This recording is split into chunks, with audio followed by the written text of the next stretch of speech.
everyone. Welcome back to the Select Budget Committee meeting. I am Teresa Mosqueda, Chair of the Select Budget Committee. The time is 2:01 p.m. and the date is September 29th, 2021. Session 2 of our Select Budget Committee meeting is now in order. Madam Clerk, will you please call the roll? Councilmember Gonzalez. Present. Councilmember Herbold. Here. Councilmember Juarez. Here. Councilmember Lewis. Present. Councilmember Morales. Here. Councilmember Peterson. Here. Councilmember Sawant. Present. Councilmember Strauss. Present. Chair Mosqueda. Present. 9 present. Excellent. Thank you, Madam Clerk. And Madam Clerk, do you mind reading item number 3 into the record? Give me 1 second. Sorry. No problem. And as you do that, I want to welcome Interim Director Pamela Banks and Amanda Allen from the Office of Economic Development, Ben Noble from the city's budget office. Welcome back, Director Noble. Agenda item 3, Office of Economic Development, for briefing and discussion. Wonderful. Thank you, Madam Clerk. Thank you again for being here with us. Excited to have our first presentation from the Office of Economic Development. You are helping us kick off our 2022 budget deliberations as we begin to craft the calendar year budget in front of us. I want to thank the Office of Economic Development really since the beginning of COVID and the pandemic hitting our Seattle region first in the country. You have all acted with urgency. You've helped to deploy funding to some of our most impacted small businesses. And you've had a laser focus as well on how to help our BIPOC communities, our Black, Indigenous, and people of color owned businesses to make sure that those companies and small businesses are able to stay afloat. Every week, my office continues to get emails and calls from business owners requesting assistance. You have helped to make sure that that information is at our fingertips so that we can get out the relief that's been made available to us from our congressional partners and then enacted through the Seattle Rescue Plan. Currently, the Office of Economic Development has the Neighborhood Economic Recovery Fund RFP available. So maybe you can do another plug for that as we begin today's conversations. And colleagues and members of the public, these funds are really meant to support community-led strategies such as public and commercial space activation, digital equity, outreach, and other economic recovery projects to respond to the specific economic community needs of neighborhoods across Seattle. And that that RFP has an intentional focus on racial equity. So as a reminder, October 7th is the due date to make sure to get those proposals in. Excited about this opportunity to start our discussion about a 2022 budget that really centers on healthy economic activities, healthy communities as we continue to monitor and track COVID and hospitalization rates in our area. And with that, can't miss an opportunity to tell people, get vaccinated if you haven't already, so that we can help return our economy back to a healthy place and our community can have better social engagement. Councilmember Morales, I will turn to you as the lead of this department after the remarks from the department first, so that you get the chance to have some comments and questions first, and then we'll go to other council members who may have comments as well. With that, I'm going to ask you to hold your comments through the end of the presentation, colleagues. Hold your comments, please, until we get through the PowerPoint presentation, and then we'll start with Councilmember Morales, and we'll go to the other council members. Welcome, Director Banks. Thank you so much for such a grand acknowledgement of the work that the OED staff has done and continue to do as we get through this pandemic. I'm really excited to be able to present our 2022 budget to you all this afternoon. As you can see, the mayor's proposed budget shows how OED is pivoting from an emergency response to a recovery response. We are working with small business owners and workers to support long-term economic sustainability and recovery by expanding financing tools and small business technical assistance. In 2022, our investments prioritize racial equity and focus on delivering program solutions that address historic inequities and are aligned with the Equitable Communities Task Force recommendations. Our efforts focus on ensuring broadly shared prosperity and building intergenerational wealth for Black and Brown communities through business financing and developing career pathways and family wage jobs. Slide 2, Patty. In our 2021 budget, OED's budget received two major funding increases. One, we received 20.3 million in a one-time recovery investments that were allocated through the Seattle Rescue Plan Clifford funding that supports neighborhood business districts and downtown neighborhood recovery, small business technical assistance, and small business financing, workforce development, and commercial affordability. The second fund source, 9.7 million, was allocated to support the ECI task force recommendation additions. These changes represented a 205% increase in OED's 2021 budget. OED's 2022 adopted budget totals 29.4 million, including all fund sources, highlighting the continued leadership role OED will play in economic recovery. Our 2022 Clifford funding of 8.1 million expands commercial affordability and workforce development programming. Additionally, ECI funding in 2022 will be maintained at $9.7 million. Next slide. Our small business technical assistance, per the recommendation of the ECI task force, this item adds $2.5 million to fund ongoing technical assistance intended for the Black and Brown and people of color small business owners. Technical assistance will be provided under three main categories that include business financial health, small business navigation, and technology access. Next slide, please. Small Business Ownership Fund. This change adds 7.6 million to create a small business ownership fund for Black and Indigenous and people of color owned businesses in high displacement areas to finance the acquisition and development of commercial space. The investment will provide opportunities for small businesses to own their commercial space and build equity. Financing will be paired with OED's technical assistance programs, which will support businesses during the construction process. The Youth Healthcare Exploration and Healthcare Career Pipeline investments are ECI recommendations to enhance healthcare outcomes for Black and Brown communities, in part by increasing their representations in this field. This goal is also better to connect Black and Brown communities with living wage jobs. Next slide.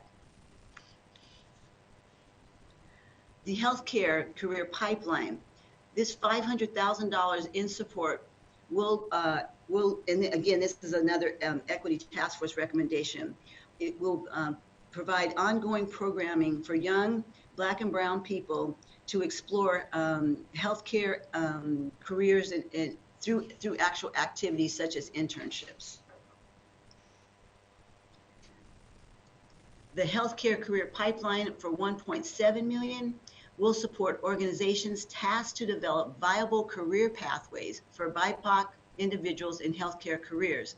This work will be done in combination with the ECI's multi-sector working group that includes the Community Health Board Coalition, the African American Community Health Board, the Health Care Industry Leadership Table, and other healthcare and workforce stakeholders. Our Manufacturing and Maritime Workforce Development Program, this general fund investment of $500,000 is part of the Seattle Rescue Plan 4.4 million workforce development programming package. Other departments receiving workforce development allocations include Arts, Finance and Administrative Services, the Office of Housing, the Office of Immigrant and Refugee Affairs, and the Office of Sustainability and Environment. OED's allocation will expand manufacturing and maritime workforce development programs, which is a key industry where Seattle holds a very competitive edge. Next slide, please. Our permit fee reform racial equity toolkit. OED will begin analyzing how fees are assessed for both film and special event permits, given a move that the Seattle Department of Transportation will make to have their permit review staff be completely backed by permit fees in 2023.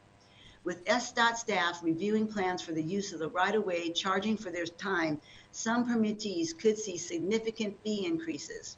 This one-time investment of $50,000 will be used to engage community stakeholders in the comprehensive development of a racial equity toolkit for permit review costs. Next slide, please. OED's mission is to create an inclusive economy where everyone can thrive. Given the impacts of the pandemic, we advance our mission by prioritizing those most effective in our economic recovery work, paying special attention to Black, Indigenous, and people of color. 4 examples of how racial equity shows up on our work includes investing in commercial affordability strategies, such as investing in our tenant improvement fund, our small business ownership fund, and through the expansion of our technical assistance program. Secondly, connecting Black and Brown workers to resilient careers through our workforce development strategies. Third, creating equitable policies like our equity toolkit. And lastly, supporting OED's Black and Brown workforce by increasing our language premium for staff, hiring and retaining a diverse workforce at all levels, and expanding our RSIJ trainings. Next slide, please. Affordability in Seattle is a huge concern and one of the most significant obstacles to Seattle's economic recovery. Small businesses face difficulties affording commercial space due to depleted savings and revenue losses from the pandemic. This reality, paired with the fact that business owners of color, as well as women-owned businesses, are often overlooked and are not able to access the same financial resources that white business owners obtain regularly. OED is expanding commercial affordability program with a racial equity lens to address this issue. To your right, you can see photos of 4 of our past tenant improvement recipients. We have Terrell Jackson from Catfish Corner that's located in the Central District. We have Mustang Melissa Miranda, Beacon Hill. We have Christy Brown and Damon Bobar from Communion. And then we also have Don Darlene and Diane Lee in the Chinatown International District, who own the Phnom Penh Noodle House. In 2022, we will be expanding this program to support 20 businesses in implementing a new small business ownership fund that will support an additional 10 to 15 small businesses. And now we're really excited to open it up for questions from you, council members. Thank you very much. Thank you. Councilmember Morales, would you like to start us off? Sure, thank you. Good to see you, Director Banks. I do have some opening remarks and then I have several questions. I think it's important to start by acknowledging the incredible work that OED staff has done in the last year. Last year especially, the entire staff pivoted toward providing technical assistance to small businesses for grants and loans, administered millions of dollars in stabilization funds. And I know that the staff really absorbed a lot of the trauma that they were hearing from small businesses as they were having to lay off workers and trying to figure out how they were gonna survive. So I think it's important to acknowledge that and to thank the entire staff for doing that very important work.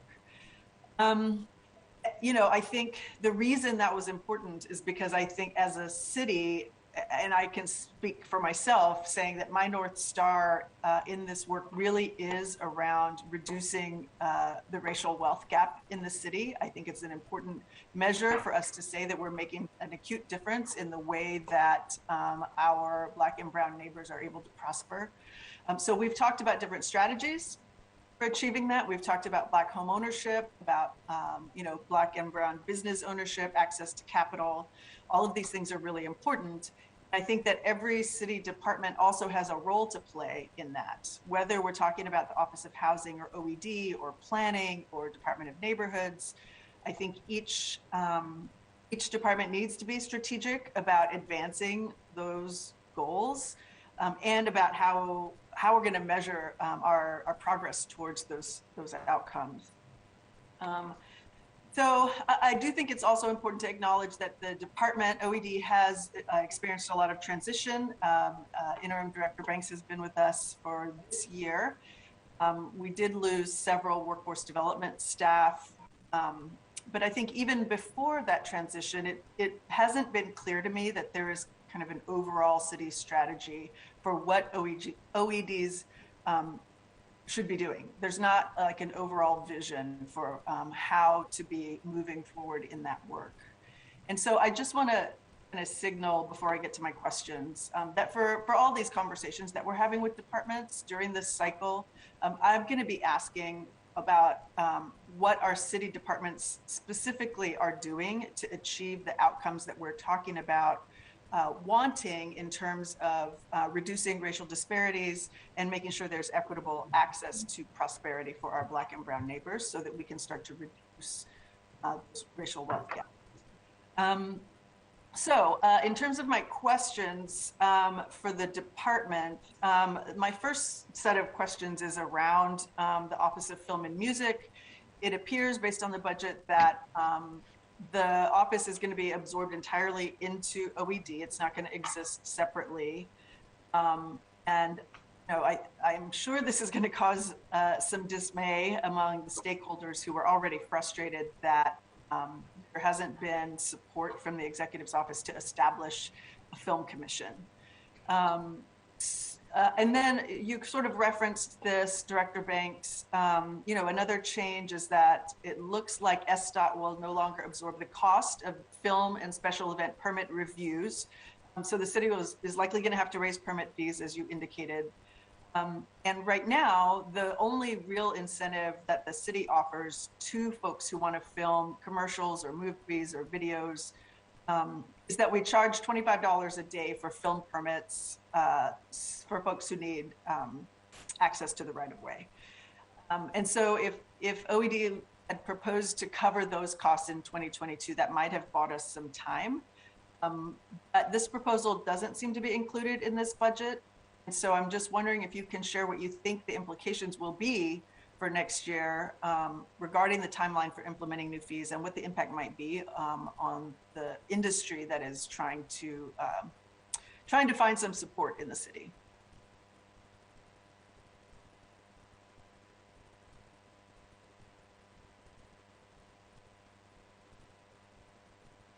Director Banks, if you're speaking, you are muted.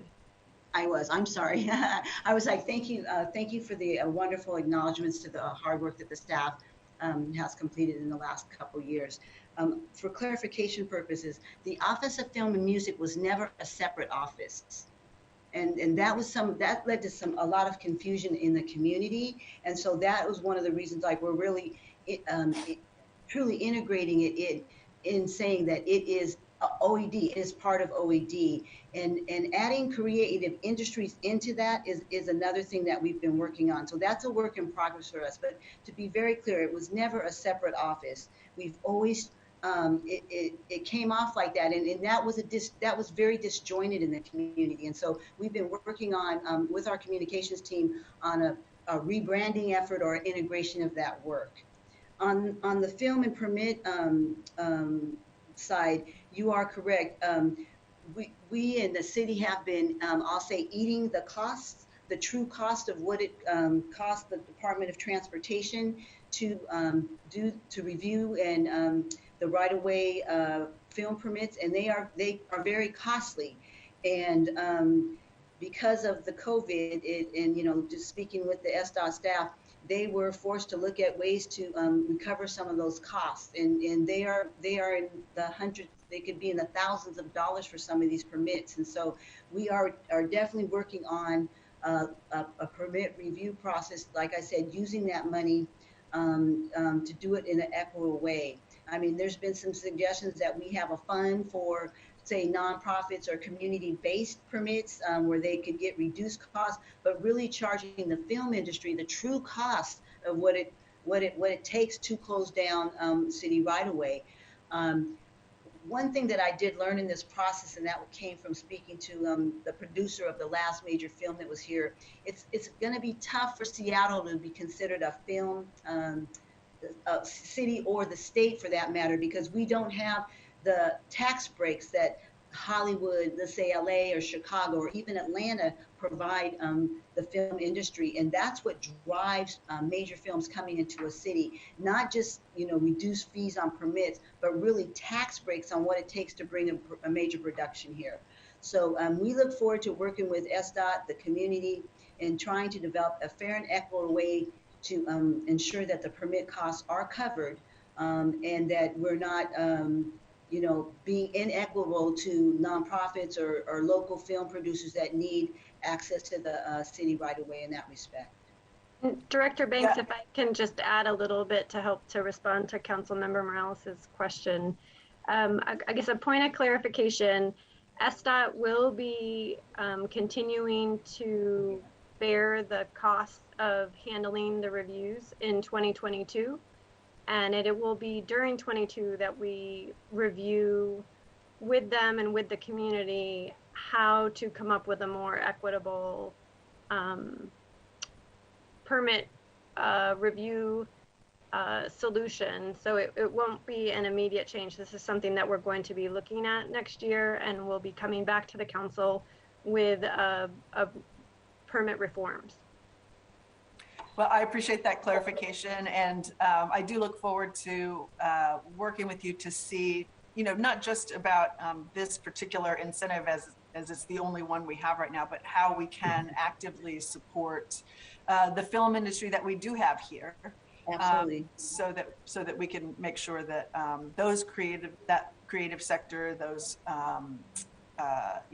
practitioners and technically skilled folks also are supported in this work.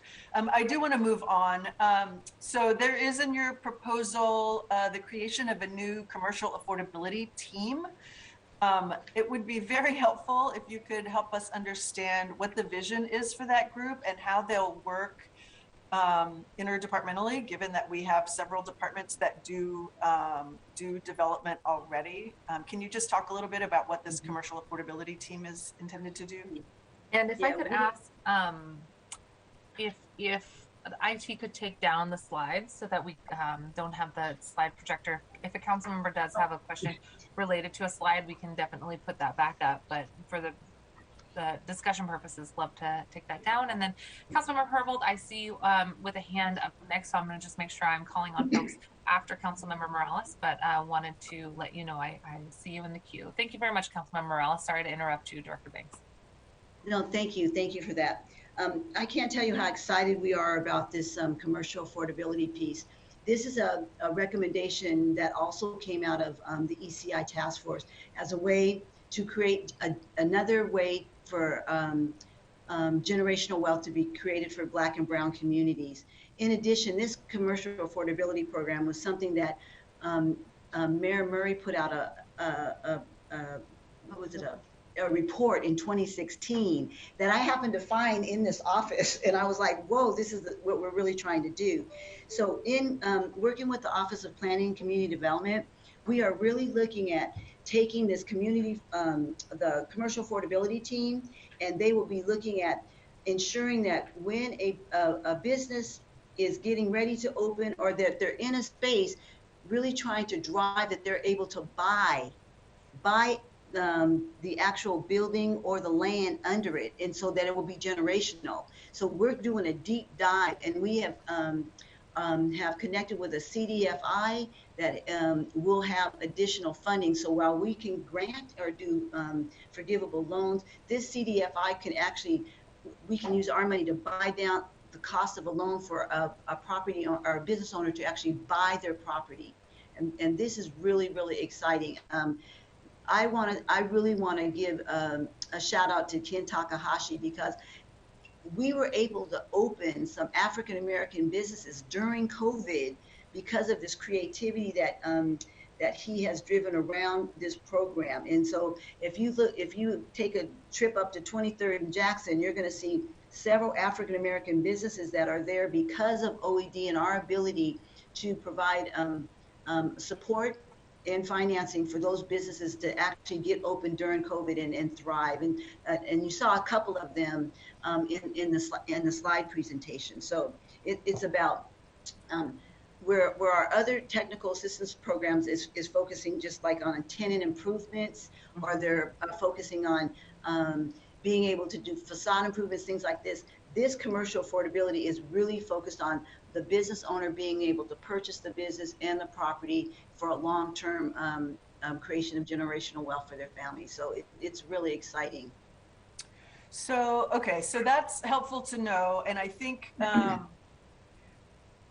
so there's several things that seem new in the org chart. So let me just go through a couple of these, because I'm trying to figure out how these different new things are connected and how they relate to the work that the city's already doing in through other departments. So the Small Business Ownership Fund is a new thing here as well. And I should probably start by saying that one of the things that we regularly hear, that my office hears from community organizations, from our small business district associations, is the need for a reduction in the burden placed on them by city departments for multiple RFP processes, multiple grant processes, especially when it's for small pots of money that they have to apply for over and over again.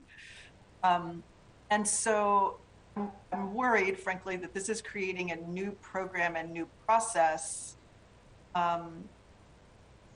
for one. And also, I'm just trying to understand what exactly is the target here. Is this for new development? Is it for existing development? Can you just talk a little bit about what the goal is here?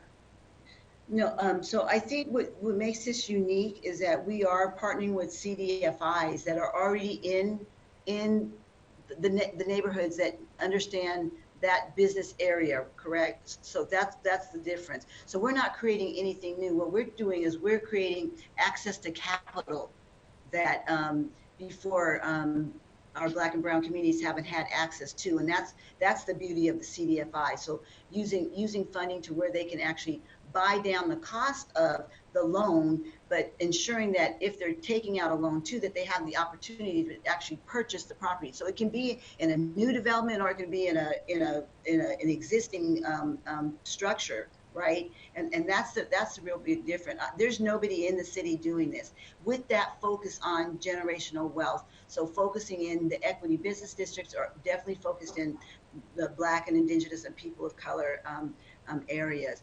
Again, this recommendation came out of the Equity Task Force, who did a lot of meetings and a lot of research, and just again was really a way for them to say, hey, this is not just how home ownership is definitely a path for generational wealth.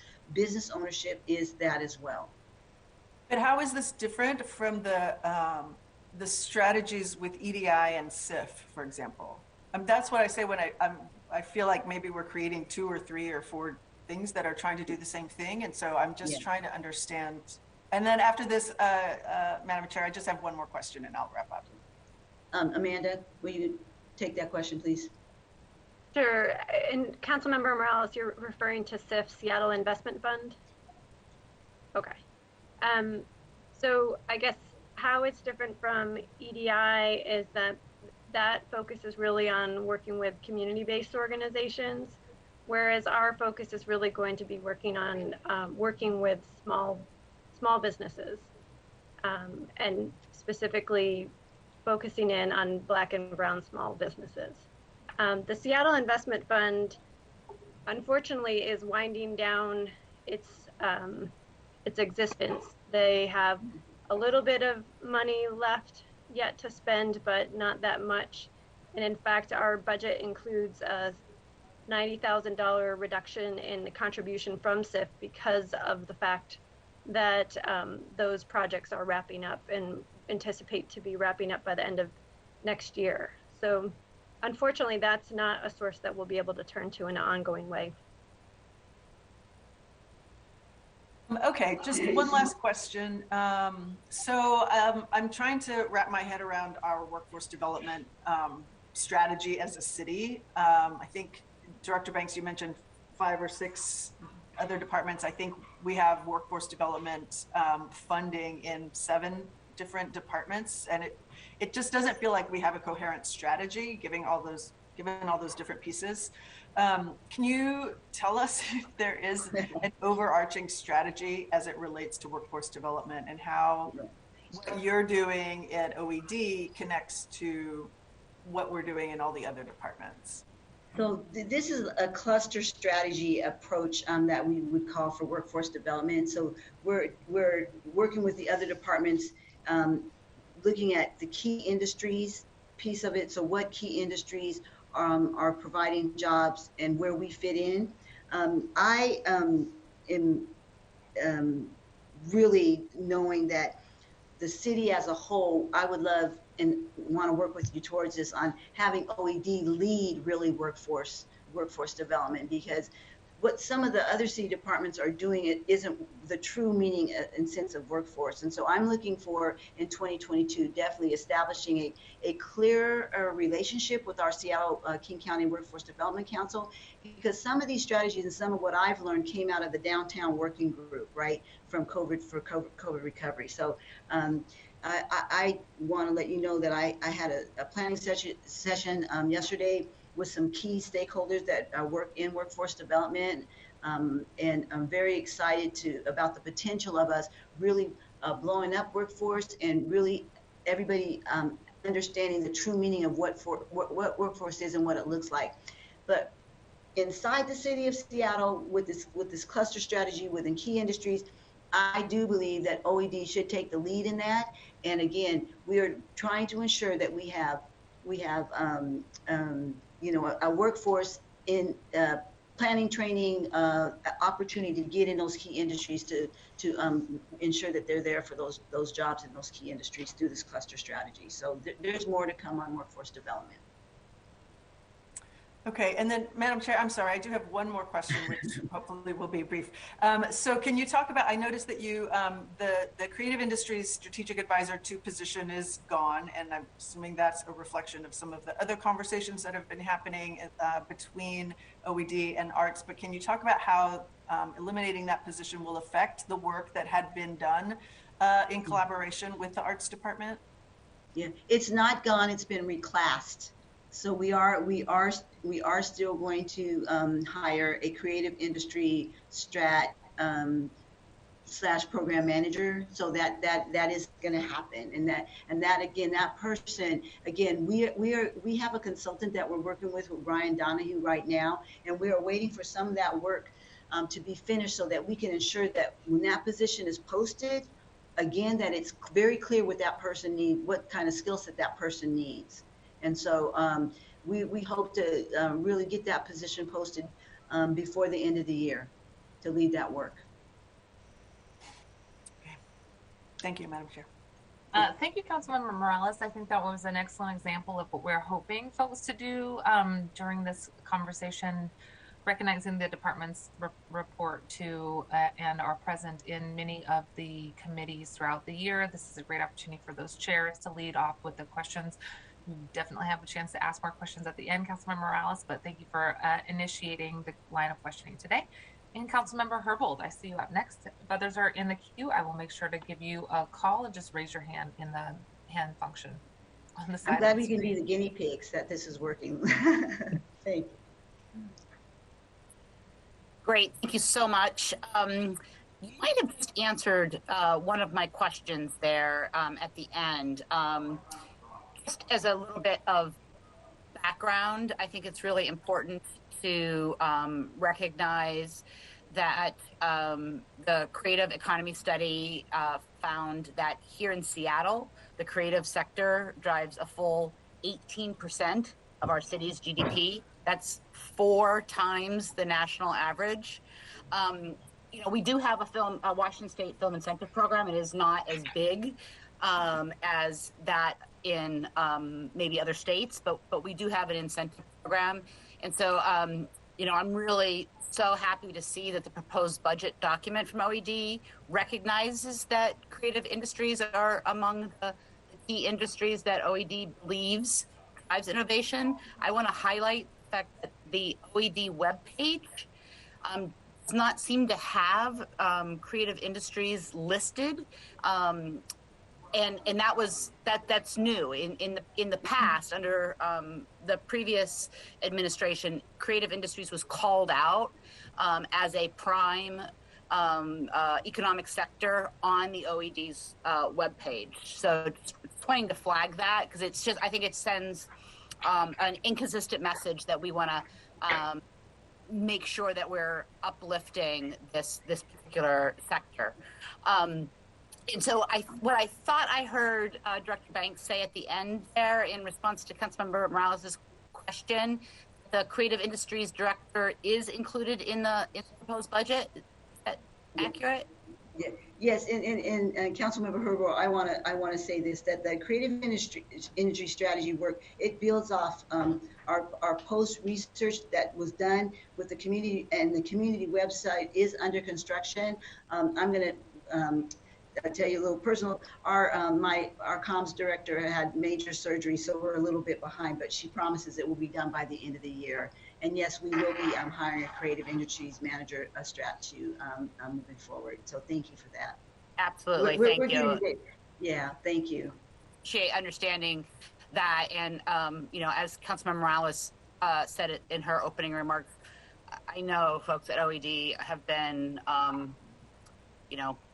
doing a lot of COVID-related relief work, and really, really appreciate everything that everybody's doing in the midst of having, as you say, their own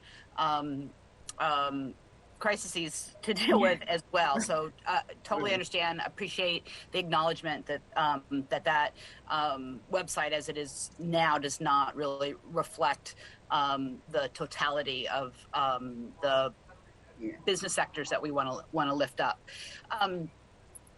Two real quick questions. One related specifically to OED small business relief. Prior to COVID, there was a small business stabilization fund, but it was very focused on making it possible for small businesses to apply for funding to address unanticipated situations, whether or not it was the negative impacts of a transportation project that was making it hard for people to access their business.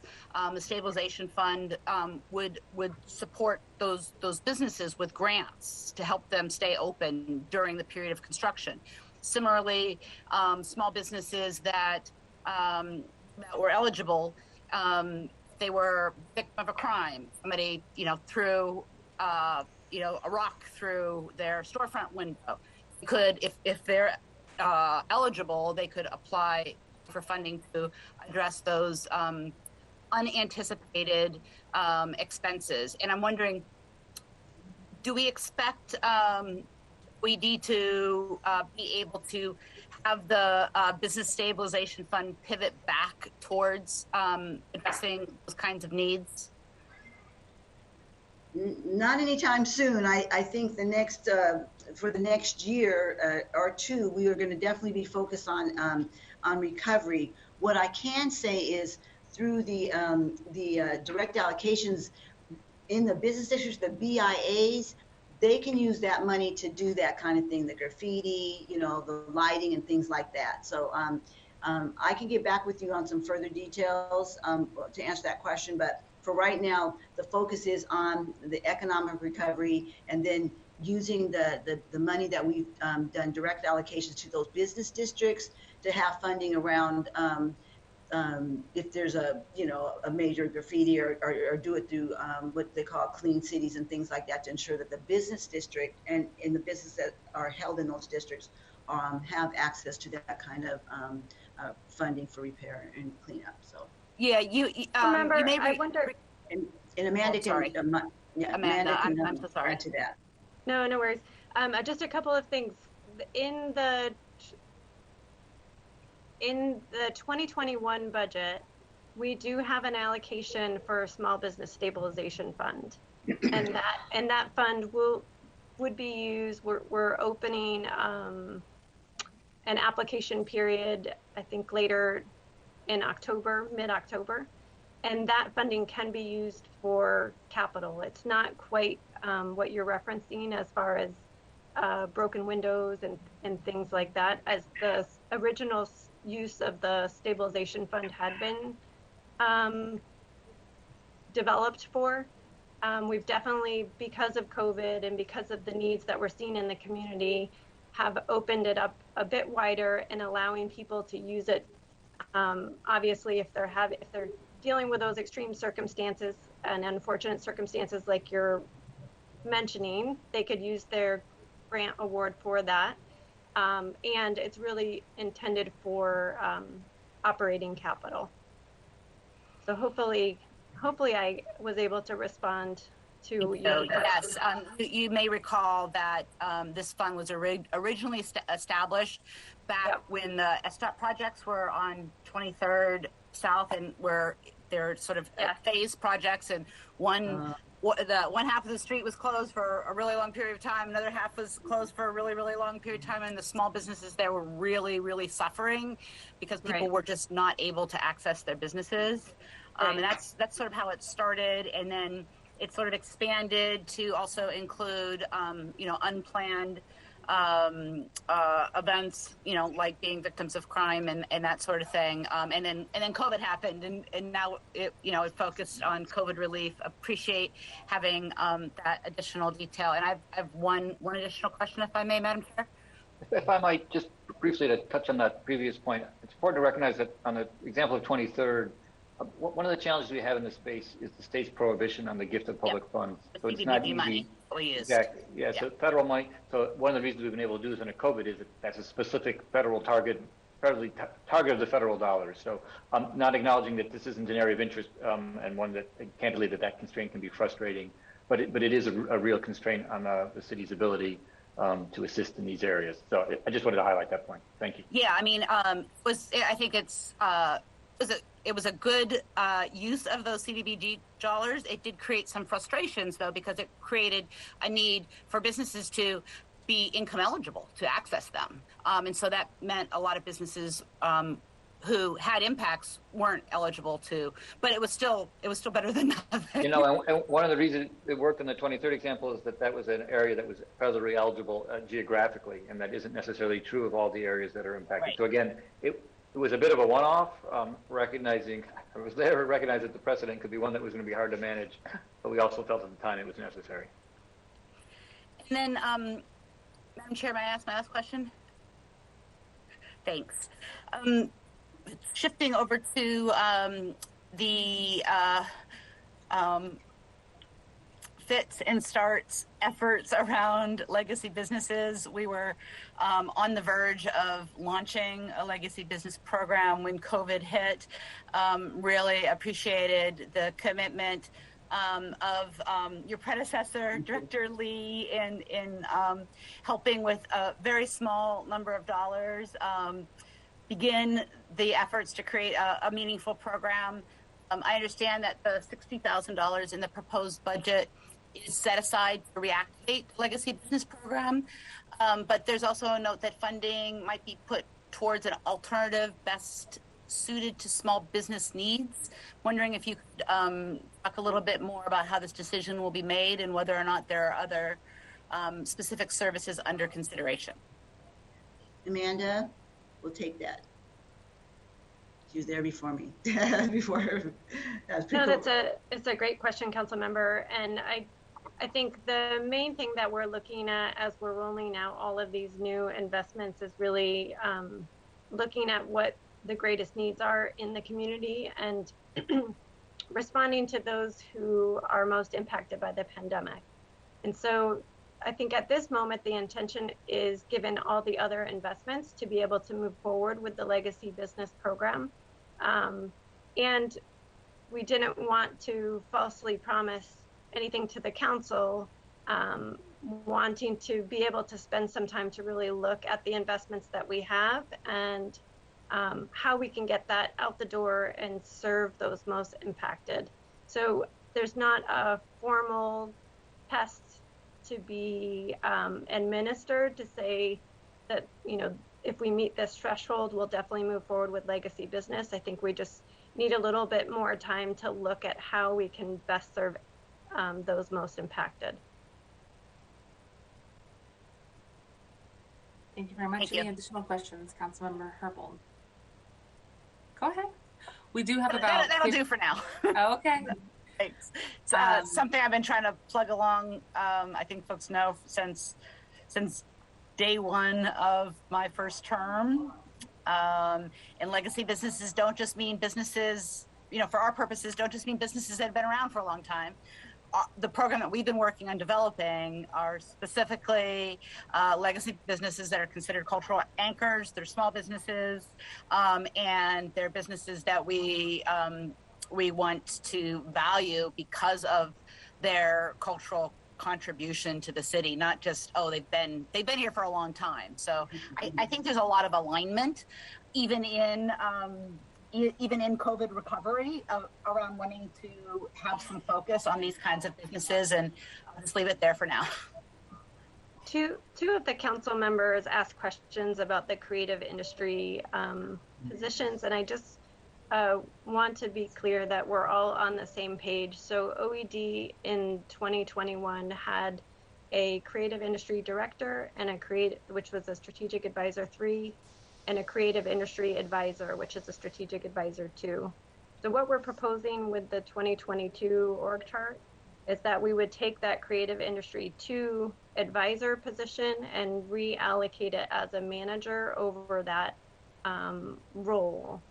And we are reallocating the creative industry director position as our new division director.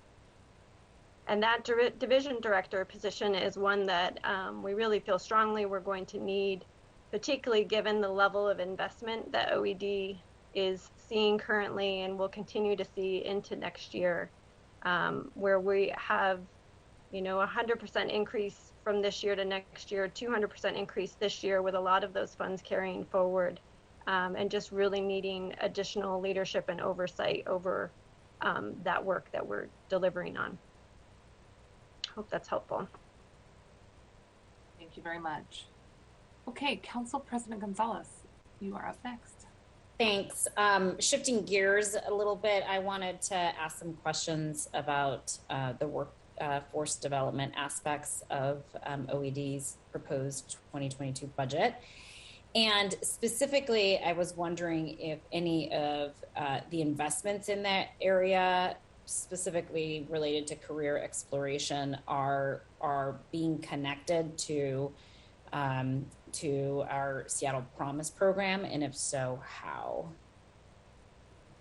And if not, can we do that? So we currently are working with the Department of Education and Early Learning and HSD SYEP through an MOA that us at OED, our responsibility is to find the placements, and we're looking at paid internships. DEEL works with finding the students, and then HSD is actually managing the program and we're focusing on Seattle Promise, not just Seattle Promise kids, but a lot of other kids. But specifically, we have that, and we're doing an MOA for that great interdepartmental team to work together. I use it as a great example of showing how we're interconnected, interrelated, therefore interdependent. Our 3 departments, when it is looking at workforce internships through that this MOA that we're creating for 2022. Okay, there's a lot of alphabet soup there. So, Thank you. I'm sorry. No, that's okay. That's okay. I can translate really quickly. So you all are working with our Department of Education and Early Learning, who is working with our Human Services Department, has an agreement in place to sort of figure out the connectivity between this body of work and potential opportunities and synergy with Seattle Promise. Did I understand that? Right, correctly? and OED, we are in partnership with them, and we will be looking at specifically the key industries, the growth industries to place those students in. So that's a full circle right there. Okay, great. And then do you all? I don't know if you have information related to this yet or not. If you don't, that's fine. But I'm just wondering if in your conversations to date, you all are intending to focus on a particular age group and or if sort of where the point of contact is at this point. So sort of looking for a little bit more information about both the demographics of the populations that are going to be likely served, as well as sort of how you're thinking about reaching those populations. Right. So that is actually the responsibility of the Department of Education and Early Learning. That's a big piece, and that's their piece. Okay, great. I'll make sure to ask them that question. Thank you, Okay, Madam Chair. thank you. Mm-hmm. Thank you very much. I appreciate you calling out the alphabet soup. I know that we are doing our best to try to make sure that we're distilling the process here so that everybody can engage in it. And it happens to me all the time, especially when we're talking about housing. So, I appreciate that note. I am not seeing any additional comments at this point. I'm going to just pause real quick and see if anybody has any questions. And if not, we will let you all add any final comments. Councilmember Morales, Director Banks, anything else from you?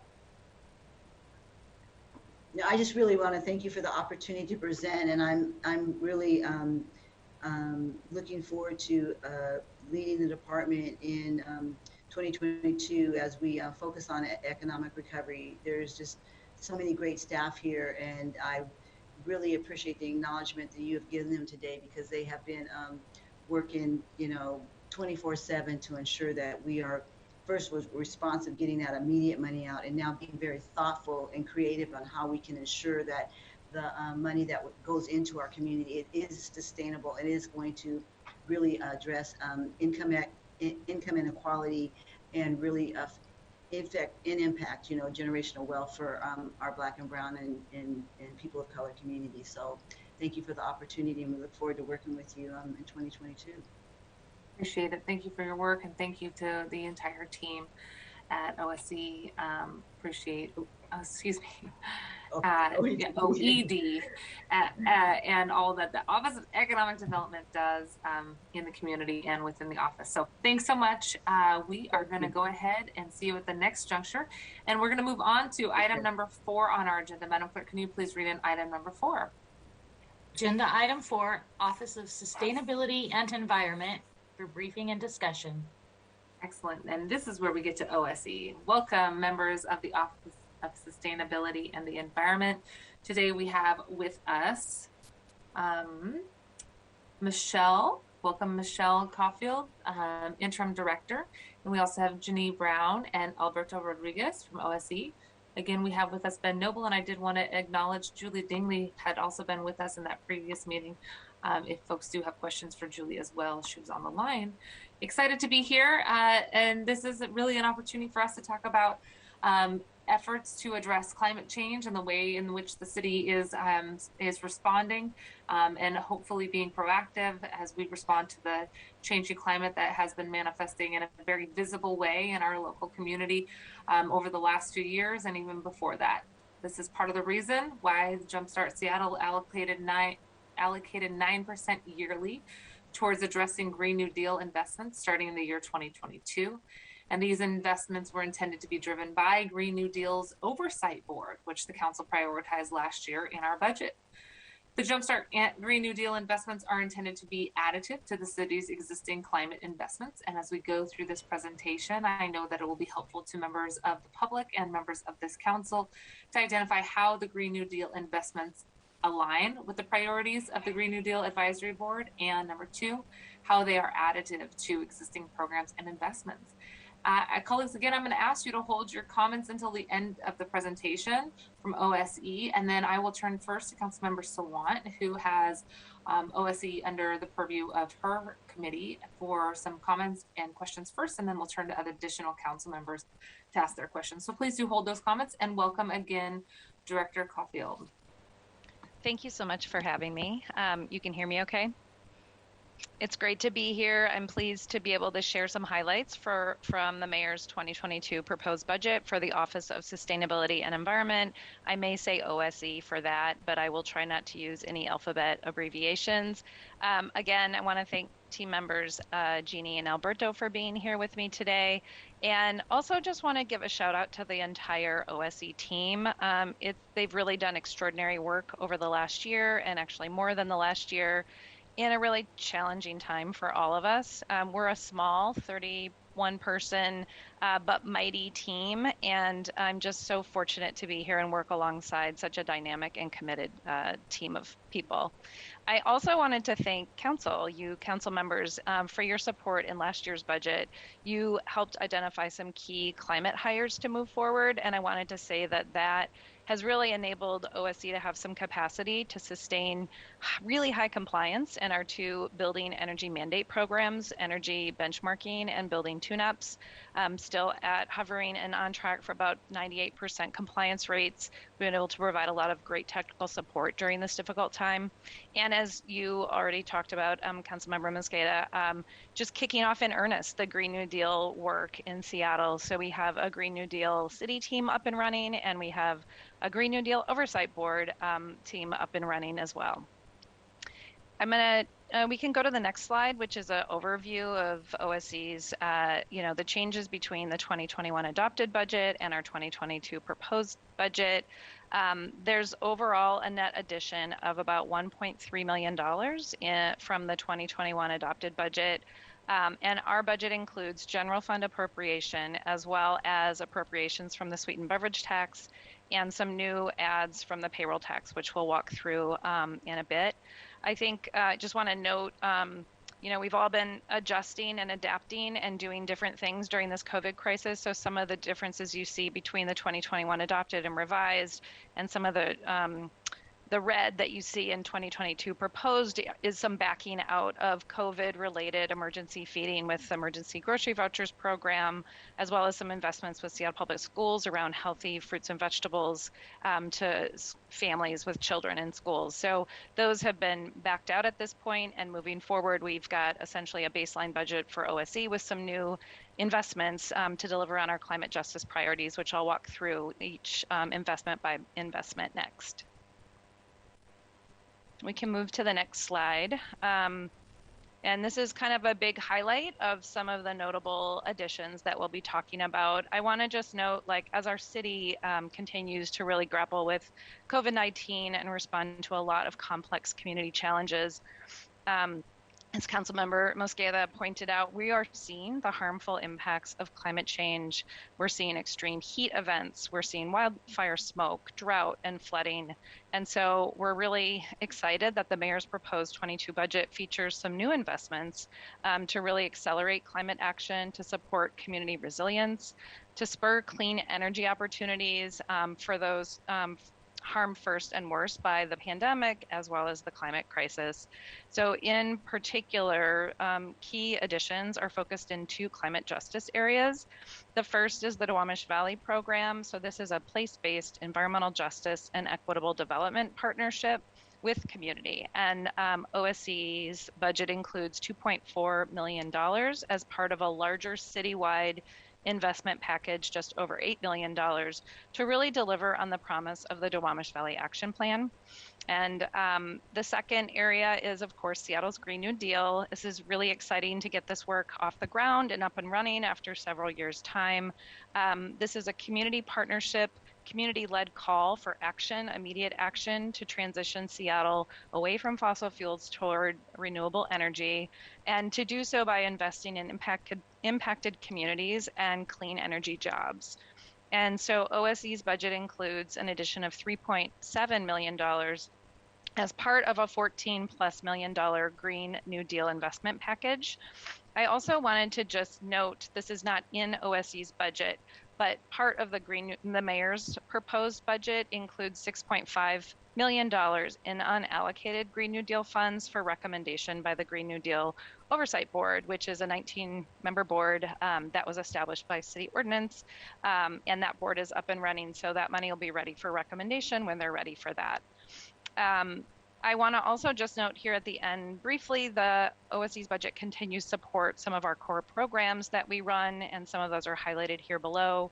I wanted to call out just some exciting news that we're about to launch of new FreshBucks electronic benefit system. And FreshBucks is a healthy fruit and vegetable incentive program, so that is going to enable some 12,000 customers to redeem these fruits and vegetables at 43 retailers. and wanted to also share that we will be adding additional FreshBucks retailers to the program later this year and throughout 2022. We can move to the next slide where we talk through the specific additions to the budget. So a little framing here, the first five items that I'm going to walk through are part of the Mayor's Duwamish Valley investment. And I want to call out the amazing work of my colleague Alberto, who's here with me, and just his efforts to work over the last 5+ years with colleagues across dozens of city departments and with community to develop and implement the Duwamish Valley Action Plan. I wanted to give a special shout out to David Goldberg and the Office of Planning and Community Development, as well as Seattle Public Utilities, for a really deep partnership in doing this work. So the first investment that's part of this Duwamish Valley package is $500,000 to really expand youth development in the Duwamish Valley with a focus on green careers. And this work is already happening. There are the Duwamish Valley Youth Corps and Dirt Corps and the Georgetown Youth Council are just examples of some of these community-led programs that are helping to grow our next generation of leaders. And these programs are changing lives. I've been out in the field with some of them and just been totally inspired. They're on the ground training and work to restore landscapes, to grow food, to clean up pollution, and to advance environmental justice and resilience are truly inspiring. The second investment related to the Duwamish Valley, I just want to highlight, we've talked about this, I saw with the last presentation with Director Banks and the amazing work that OED's been doing, Office of Economic Development. OSE has been providing COVID relief and direct assistance in Georgetown and South Park to businesses there. And that's really built on a lot of the partnerships that we've established through the Duwamish Valley work. So the second investment of $275,000 will really build on these partnerships and help businesses overcome some of the current challenges they're still facing in this new normal, trying to operate in a kind of crazy world that seems to always be changing, and definitely how businesses are interacting with customers are changing as well. And we will definitely be looking to coordinate this work with the Office of Economic Development as well. And I wanted to note that this investment is also part of a strategy to facilitate some local procurement and local contracting opportunities. We've been in contact with our Finance and Administrative Services Department that does procurement, and to really look at ways that as new investments are coming into the Duwamish Valley, there are millions of dollars of capital projects that are coming into this community. Like, how do we connect those local businesses to those opportunities and spur greater local economic development? The third item here will target greening on or near industrial properties in the Duwamish Valley. And we know that trees and nature provide a range of incredible community benefits related to health, related to cooling, pollution reduction, stormwater management. And we also know that these areas in our city tend to have lower tree canopy cover and hotter temperatures during extreme heat waves, as we've seen in the last 2 summers. So this investment really builds on ongoing community action to green communities and responds to key recommendations in the industrial and maritime strategy, as well in Seattle's urban forest management plan. And we can turn to the next slide. So, getting on the workforce conversation, I want to, the next proposed investment of $275,000 is really looking to action things that we have heard as key recommendations in recent workforce reports. So I wanted to highlight the industrial maritime strategy, the fossil fuel transition study, and there's 2 Seattle Jobs Initiatives reports that have recently come out, really focused on clean energy workforce. And so OSE is looking to work in partnership with the Office of Economic Development, with Finance and Administrative Services that do a lot of apprenticeship work and have partnerships in the community around that, with Seattle City Light, who is looking to bring on new staff as part of electrification, with community and labor partners and our Green New Deal Oversight Board to really look at how we can move forward the goals of the Green New Deal and do so in partnership around priority hire with an initial focus in the Duwamish Valley. There's a lot of powerful partnerships that we've already created through this work, and we think there's opportunity to build on those partnerships and get this money moving quickly. And then the last investment I'll mention that's related to Duwamish Valley as well as Green New Deal is a proposed investment of $1 million to pilot incentives to convert heavy duty diesel vehicles impacting our communities in the Duwamish Valley with diesel emissions and diesel pollution. And this is really a focus on engaging small and independent operators that may need additional assistance to convert to cleaner technologies. This ad builds on some grant-funded partnership work that we're currently doing right now, as well as conversations that staff have had with Seattle Public Schools and community around bus electrification. And it's really a key goal of Seattle's transportation electrification blueprint, as well as ongoing years of community work around a clean air strategy in terms of how to clean up air and try to reduce some of those health impacts. And I really want to give a shout out to our friends at Seattle City Light for their leadership in this space. They've really jumped into how we connect electrification to transportation, how we look at a regional solution to that and invest in infrastructure to make this transition really happen. And they're key partners with us on this work as well. I want to thank them for some additional staff capacity that they've been providing to OSE as well. And it's a budget neutral item, but we're sharing a position to help bring some of this work together. Okay, so moving on, I'm turning away from the Duwamish Valley investments and turning towards the Green New Deal investments. This final set of budget ads that I'm going to talk about are part of the mayor's $14.3 million investment package to advance the Green New Deal. And again, it includes $6.5 million in unprogrammed funds that is not in OSE's budget. It will be in general finance, but it's there, and I wanted to definitely mention that. These proposed investments really build on priorities expressed by community over the years and really leverage opportunities to put these investments to work immediately as part of this equitable transition. So the first investment is proposed addition of $220,000, and that will help under-resourced businesses and building owners take advantage of some special incentives that are just available through the state's Clean Buildings Act, which is a new law, first of its kind to essentially establish building standards for large commercial buildings across the state.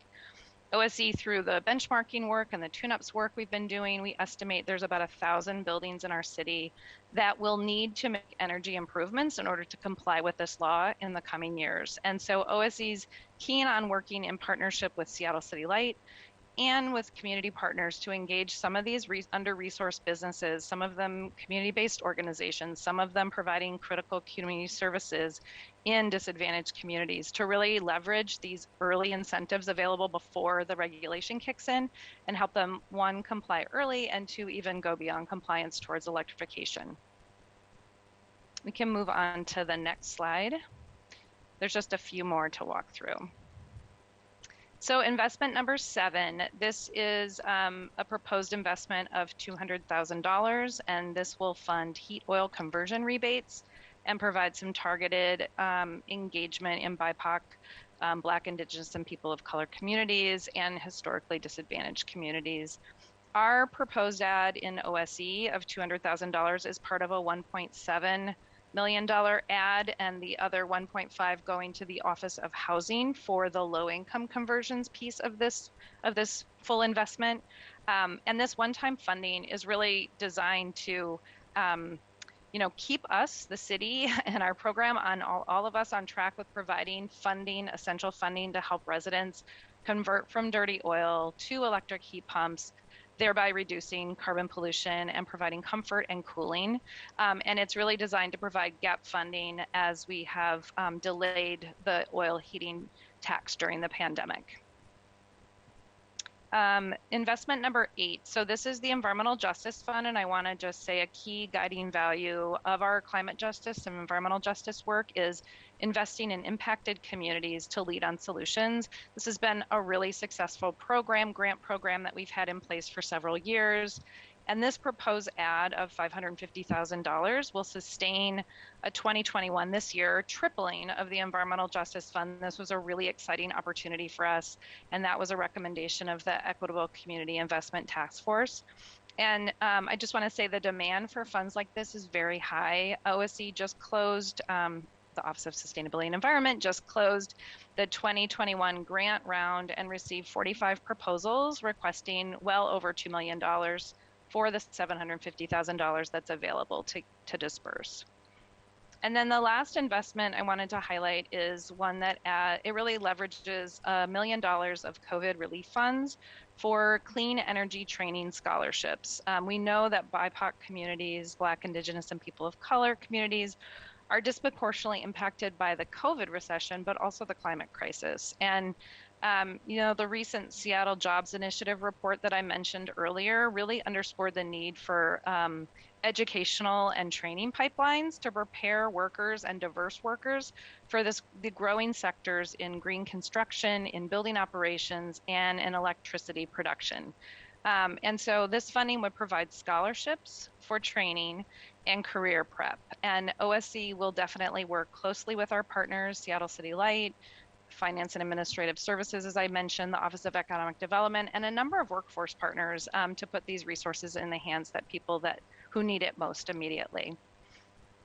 Turning to our final slide, just wanted to close by underscoring that OSC's ongoing commitment to racial equity. Our work is guided, like every department in the city, by the city's Race and Social Justice Initiative. We also look to our equity and environment agenda, to the Green New Deal, as well as to the priorities of the many community partners that we work with.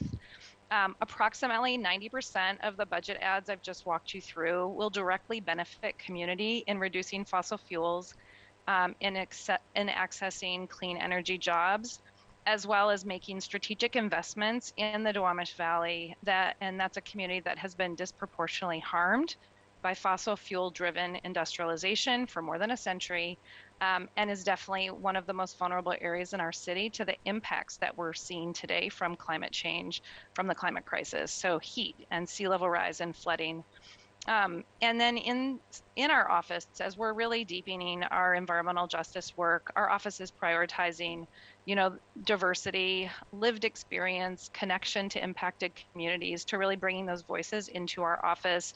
And it's in our hiring practices and on our leadership team. OSC has a race and social justice change team, as many departments do in the city, and that is a group of staff committed to internal racial equity work.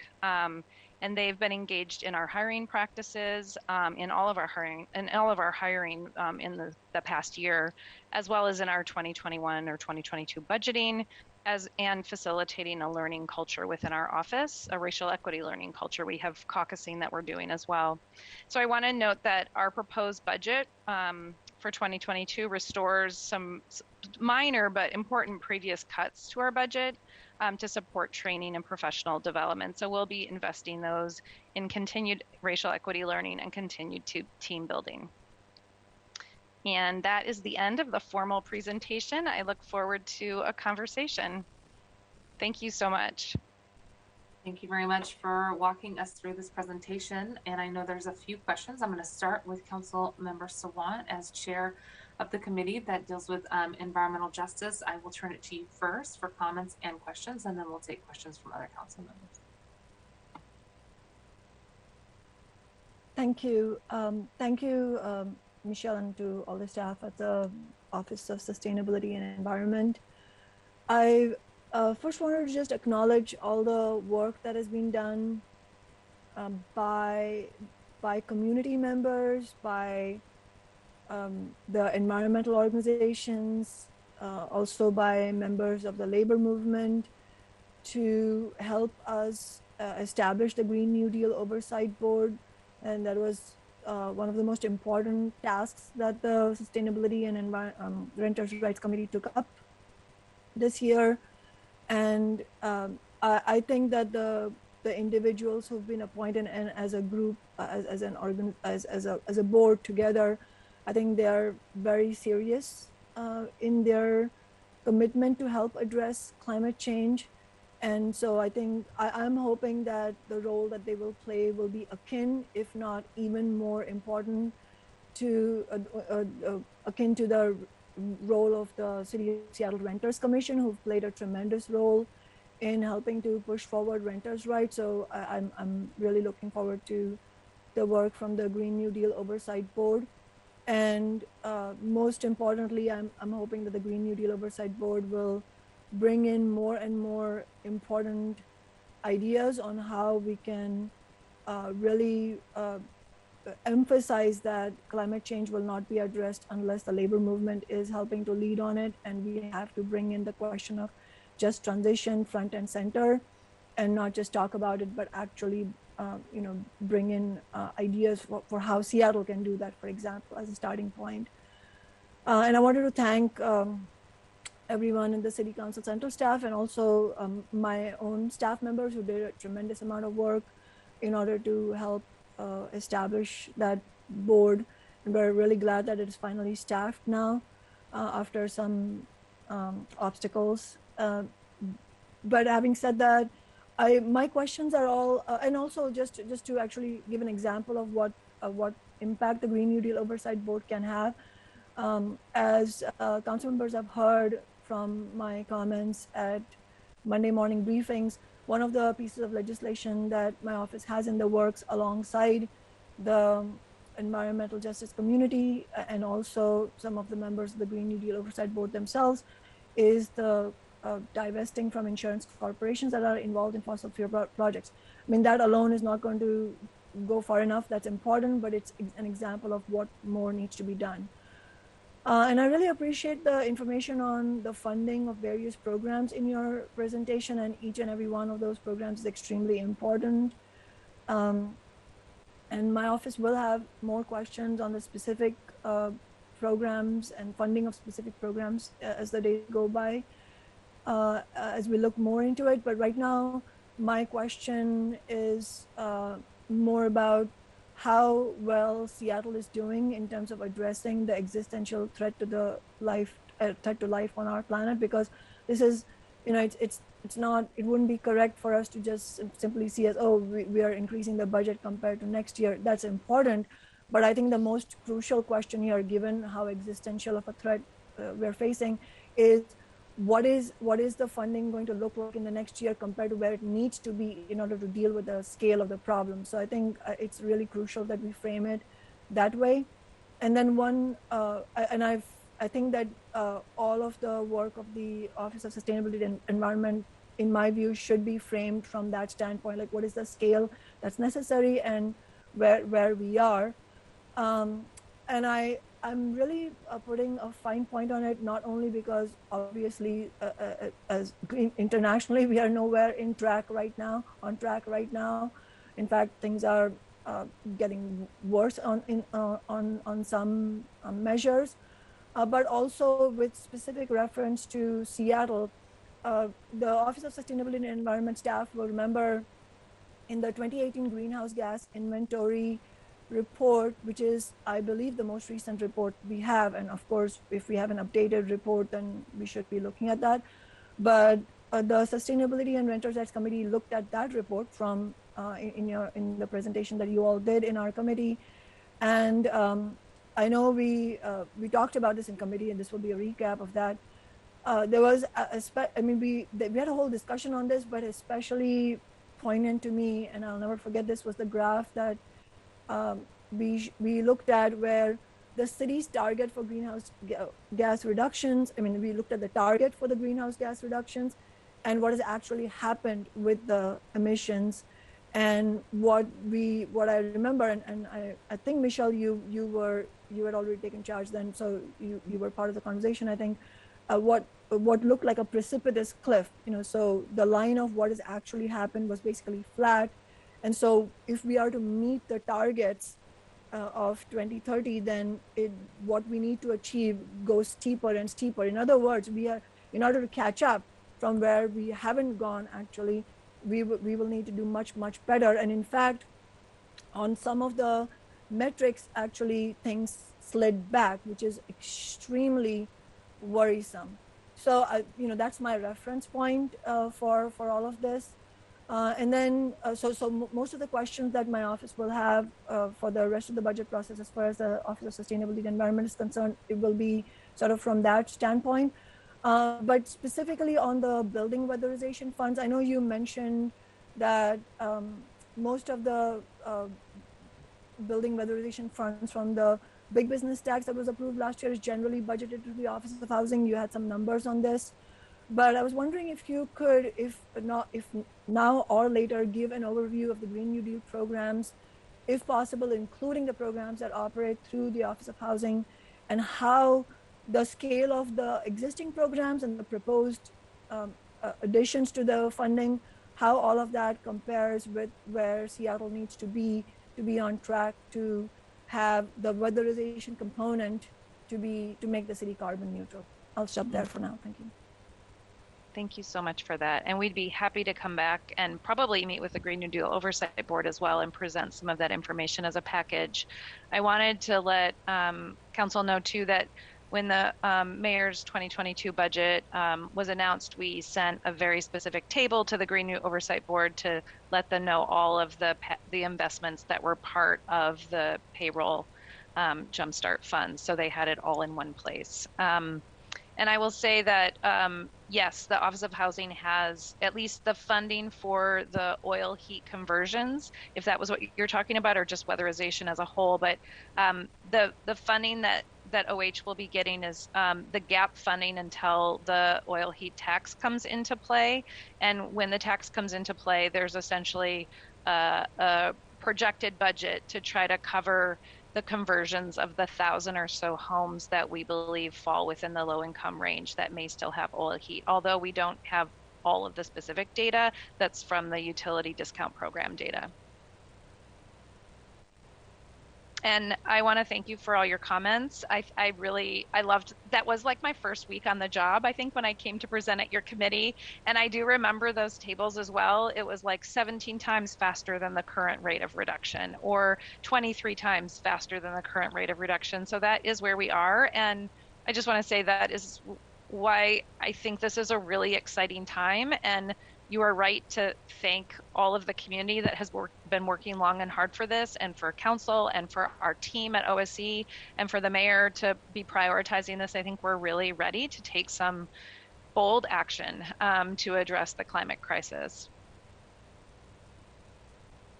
Councilmember, did you have anything else you'd like to add at this point? Not at this point. Thank you. Thank you, Michelle. Thanks for getting us started. Oh, I'll be happy to answer questions later as well. Wonderful. Councilmember Morales, please go ahead. Thank you. So maybe asking the same thing Councilmember someone asked. Well, first I just want to say that I'm also very excited about having the Green New Deal Oversight Board coming online, and I think it's going to be a really important opportunity for our community members to start to weigh in and help with some of the decision making about what strategies we need to be investing in. So I'm excited to be supporting that work. I have a lot of questions about the home heating oil program, and maybe some of this we should just talk about offline, but I do just want to signal a little bit of confusion that I have about the intent, maybe. So, you know, I know that we have, you know, about 1,000 low-income folks who would be eligible for the assistance in making the conversion if they qualify for the UDP.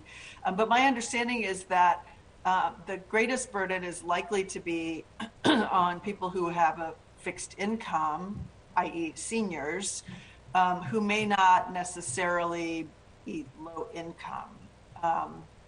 And so I certainly appreciate the goal of trying to assist folks who are on a fixed income or who are low income in making that conversion. But it's the tax itself that's burdensome and regressive. And so then I start to ask, okay, why are we doing this tax? You know, if it's to incentivize people to make the conversion or they will have to pay a tax, the data, as I understand it, indicate that last year, even with the pandemic, we had almost 1,300 homes who decommissioned their tanks. And so, you know, the rate of conversion has been consistent, even despite the pandemic. And so I'm just trying to understand, you know, how this is working and what the goal is here. Assuming that the tax is burdensome for low-income folks, and given that folks seem to already be converting at a fairly decent rate, I'm wondering, if there is a different way for us to provide the support to low-income families to make the conversion without having to have, a regressive system in place to get access to those funds. And I guess another question I have is, if the rate of conversion has been fairly steady, will that preclude us from capturing revenue that could then pay for the assistance to low-income folks for making the conversion? So we don't have to answer all of those questions right now, but I do want to sort of dive into kind of the nuts and bolts of whether this is achieving the goals that we think it could achieve, even given the fact that we've extended a delay. And at the state level, what had been hoped to be a grant program to provide some assistance has now in fact become a loan program and creates yet another barrier. So if you have some short answer to that, that'd be great. But I just want to kind of signal that I'd be really interested in learning a little bit more about this. Yeah, and we're happy to have some conversations with you after this presentation, and I can engage Christine Bunch, who's our lead on that. But what I will say about the tax is the tax amounts to about $120 a year. And I believe as part of the legislation that council passed, there's a rebate for low-income homeowners. So there is a rebate that comes through a Seattle City Light bill. I would say some of the, and I don't want to, I'll just say what I think some of the impetus of this tax is to generate some revenue to do the full 100% conversions for low-income homes. Part of what we're trying to do is advance retrofits of existing infrastructure in our city that is dirty, that is producing emissions, that is harming people, and thinking about creative ways to do that and to raise the revenue to do that. And so, part of this tax is paying for that and signaling that this is something that the city is looking to completely eliminate by 2030. I would also say that we're actively pursuing other funding as well to try to do, we know, as you mentioned, as you rely on the thing itself to provide the revenue, at some point you won't have the revenue. So we're not going to, part of our incentive approach with rebates as well is like making sure that when people aren't switching off oil heat, they're not making sure that they're not going to natural gas. And we really want to prioritize them going to clean electric heat pumps, which provide a lot of benefits. So our incentive that we are offering to middle and higher income families is also helping to make sure that we're actually achieving the climate goals we want by getting people off dirty oil heat. So, I mean, I think there's a lot to talk about. I think it's been a really, I think we should not in this hearing right now talk about like the tax itself and moving forward with the tax and answer some of your questions there. But it has been designed to incentivize electric heat pumps to pay for low-income families that may not be able to afford to cover the full cost of that conversion, even to natural gas. Thank you for the question. Thank you very much. Vice Chair Herbold, please go ahead. Thank you so much. I'm going to return to a line of questioning that I had this morning that Director Noble may have mentioned. One of his slides gave the impression that Duwamish Valley Youth Corps was getting that full $500,000, and I don't think that's the case. It'd be great if it was, but I don't think it's the case. I know they were receiving around, something like $112,000 a year from the Human Services Department. They were directed to apply for some funding in your department. I'm just trying to get like sort of bottom line now that they don't need to apply for that grant because there is going to be direct funding from OSC to the Duwamish Valley Youth Corps. How much we're looking at for them in 2022. Seeking to get that information just because that slide in Director Noble's presentation, I don't want there to be hopes. Confusion, right? We don't want any confusion, right? That's the word. Yeah. And I will, I'll answer quick, or I don't want to cut you off. Are you finished with that part of that one of your questions? so much. Okay. So I want to, and I'm sure Alberto will have even more specifics he can share, but what I will say is you are correct that this funding, this $500,000, which is amazing, it's a substantial amount of funding, is designed to support youth leadership development collectively in the Duwamish Valley. And the Duwamish Valley Youth Corps is one of many groups, as I mentioned, that are working there. And actually, Alberto just let me know that there's a new kind of green coalition that's forming as well that we'll want to look at, too. I can't speak to the Human Services Division funding that you referenced before, but I can say that OSE also, as part of our standard operating budget, and Alberto can speak to this too, we have always funded the Duwamish Valley Youth Corps. We've done some really exciting projects with them. We've had them connect with our Urban Forestry Commission and do tours. We've had them learn from our urban forester from SDOT and our Darren Morgan and Jana Dilley from our Trees for Seattle program to come out and learn about trees, about how to plant trees, to identify locations where trees could go, to care for trees. And so they've been very engaged in lots of environmental and climate work that we've been doing.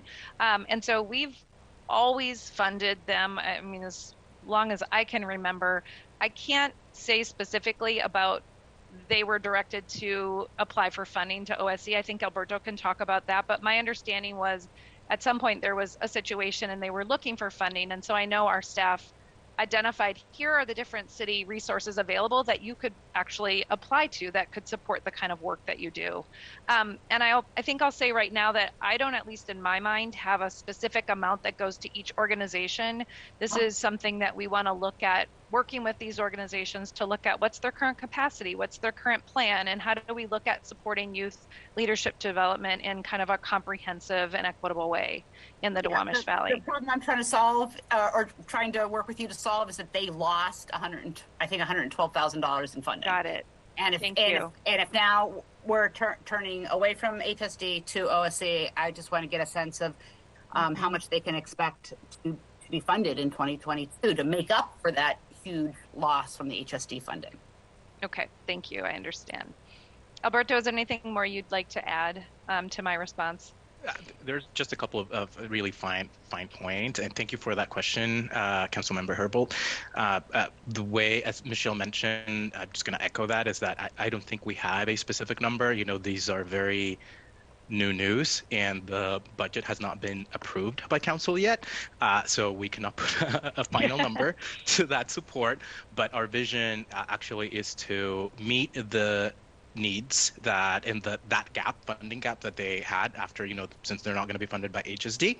So I think, if they're still in need of that amount, we hopefully can meet it. We're committed. The mayor's proposed budget, is committed to fill that gap completely. And actually, the vision is to expand if there's an interest and if there's capacity in terms of number of youths. This, that even though they have maybe like 40 spots per cohort, 60, 70 kids show up, right? And they want to stay engaged because, even if they don't get paid. So, the vision that we have, and hopefully, council will approve the budget, is, to meet the need, to expand the program, not only in terms of the numbers, but some limitations that they had in terms of not being able to provide stipends to second-year youth. So that's one of the considerations that we have. And also, if they can expand, and if they have the capacity to expand in terms of number, what is the need that they need as an organization to expand their staff capacity? So these are conversations that we will be, or this is the proposal and the details that we will be co-developing with our community partners, such as Duwamish Valley Youth Corps, if and when the budget is approved by council. And just like Michelle mentioned, there are some nascent kind of like groups and efforts, especially in the Georgetown side of things. We still need to figure out, if that's a sustainable thing, if there's interest to continue that. But we believe that we have the amount that will help us support these other efforts, the Green Jobs Coalition that the Duwamish Valley Youth Corps, Dirt Corps, Duwamish Tribal Services Youth, ECOs are part of. And we're hoping the other thing that we're trying to think about expanding is that tied to what's next after, these kids can not participate in some of these youth programming, that tied to workforce, to career, can we help them, connect them to career support, right? For higher education, for other kinds of jobs, blue collar jobs. So we're very flexible, and the short answer is that we're hoping to meet the need, expand the need, grow that funding, that pot of funding, and support other efforts that will actually make this more of a comprehensive suite of services and benefits to our local youth. Thanks. Just two other really quick questions. In the table, I'm just curious as to why things like item 2, business relief, item 4, the workforce development, and item 9, which is another workforce development item. Why we're seeing these in OSE and not in Office of Economic Development? These seem to be economic development related investments.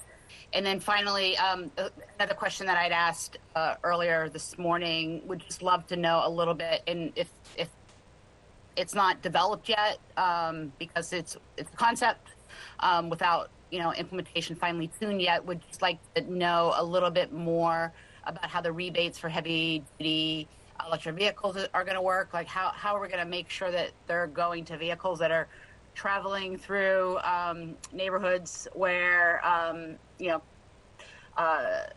gas and diesel vehicles are having huge impacts on residential neighborhoods? Thanks. Yeah, those are great questions. Thank you for asking them. Yeah, I was listening to the conversation. It was nice to kind of follow the Office of Economic Development, the conversation around workforce. We are first so excited to have the Green New Deal Oversight Board up and running with the kind of workforce and labor expertise that is on this board. We know that the Green New Deal itself is kind of a workforce and jobs and labor transition initiative. And so where we see OSE connecting with OED and other city departments is how are we making those connections to have focused workforce and job training and career opportunities in the clean energy sector. So it's a very specific sector focused on the kinds of jobs that we want to see in the future. And I think some of why you're seeing this in the OSE budget right now is that we have very strong partnerships that we've been doing, one through the Green New Oversight Board and all of those stakeholders, two through the work that Alberto and other colleagues have been doing in the Duwamish Valley, which are connected to the port, which are connected to the industrial and manufacturing industry. And so we're really looking to jumpstart some of this work to get going on what some of these green career opportunities are. I feel like moving forward, I don't necessarily think OSE is going to become the workforce, the green workforce organization for the city of Seattle. We want to partner, and we want to actually think about, as we look ahead to like the overall strategy that I heard Councilmember Morales talk about as well, like how does the Green New Deal and green jobs fit into a broader strategy of workforce? So we see ourselves in that piece. And I'll also say that with the Green New Deal city team that we have up and running now, there will be a workforce subcommittee of this Green New Deal city team that brings together all the key departments who are thinking about clean energy workforce development. So that is going to be like the first place where we're going to go for really deep city coordination. But we look forward to, coming back and talking to you and the Green New Deal Oversight Board and really thinking about what is the best kind of long-term structure for how we really move this work.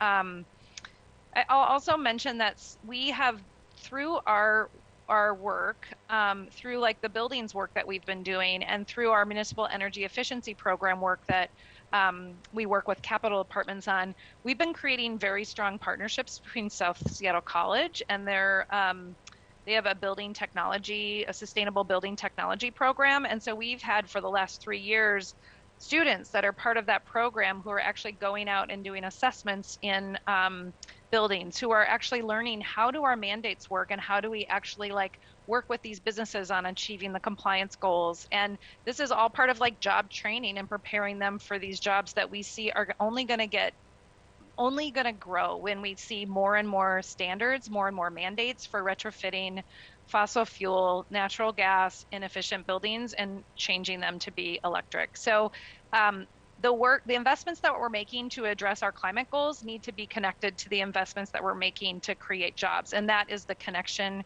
that OSE has. And I don't have the answer about where we'll be in 3 years with that, but we're really excited to get going on this concerted effort. And then the other question, what was the other question was around, the incentive rebates. program. Yeah, I will say it's not figured out yet at all. And I just attended this morning. I'm down in the office like for the third time in like 2 years. I just attended a meeting with the International Council on Clean Transportation, and they are and Alberto was in this meeting as well, and they're funding some work that we've been doing, and we've talked to you about, Councilmember Herbold, around a zero emission zone in the Duwamish Valley, and really looking at these heavy duty vehicles. And they're helping us think about how would we best deploy these resources to really be, they called it a lighthouse in this area, and be kind of an inspiration to other cities and other places to really look at, with the new technologies coming with these heavy duty vehicles, making sure that not just the biggest fleets like the Amazons and the big fleets are taking advantage of new technology and buying it up because they have the resources. Our focus is really making sure that it is those small and independent operators that need additional assistance. It's akin to like people in their homes who don't have the money to change out their oil heating system. Like, how are we helping people struggling to actually be part of the transition to clean energy? And I want to say that as part of the work that we're doing with the International Council on Clean Transportation, we're actually doing surveys of truck operators and understanding, like, where do you live, where do you come from, where do you park, so we're actually going to have very good information about those operators and be able to target those operators that, one, might be parking. We've heard a lot about the parking issues, right? And are driving in and through that community. So we are really connecting it to the diesel reduction benefits that we're looking to get there. Thank you. I'm so excited about this work. I am, and I will not forgo any opportunity to give encouragement for that whole concept of a zero emissions zone in the Duwamish Valley. So thank you. Thank you. Yeah, we're really excited about it too. I walked out of that meeting like, I didn't know if it was the first time I had been in a meeting with more than 5 people in one room. We had masks on, but it felt so exciting. The work is exciting, but being with people was exciting too. So, thank you. Thank you so much. I am not seeing any additional hands, so I'm going to ask a few quick questions, I think, to round us out, unless there's another hand. Thank you. I'm going to wait. Councilmember Peterson, I see your hand. Please go ahead. Thank you, Chair Mosqueda, and thank you, Director Caulfield, to you and your team, especially the incredible work you have done during the pandemic with expanding the Fresh Bucks program and just taking on all sorts of new things this year, as we all have had to do. Wanted to piggyback on what Councilmember Swan was talking about addressing climate change, and the city council had added a couple questions to all legislation on emissions and adaptation.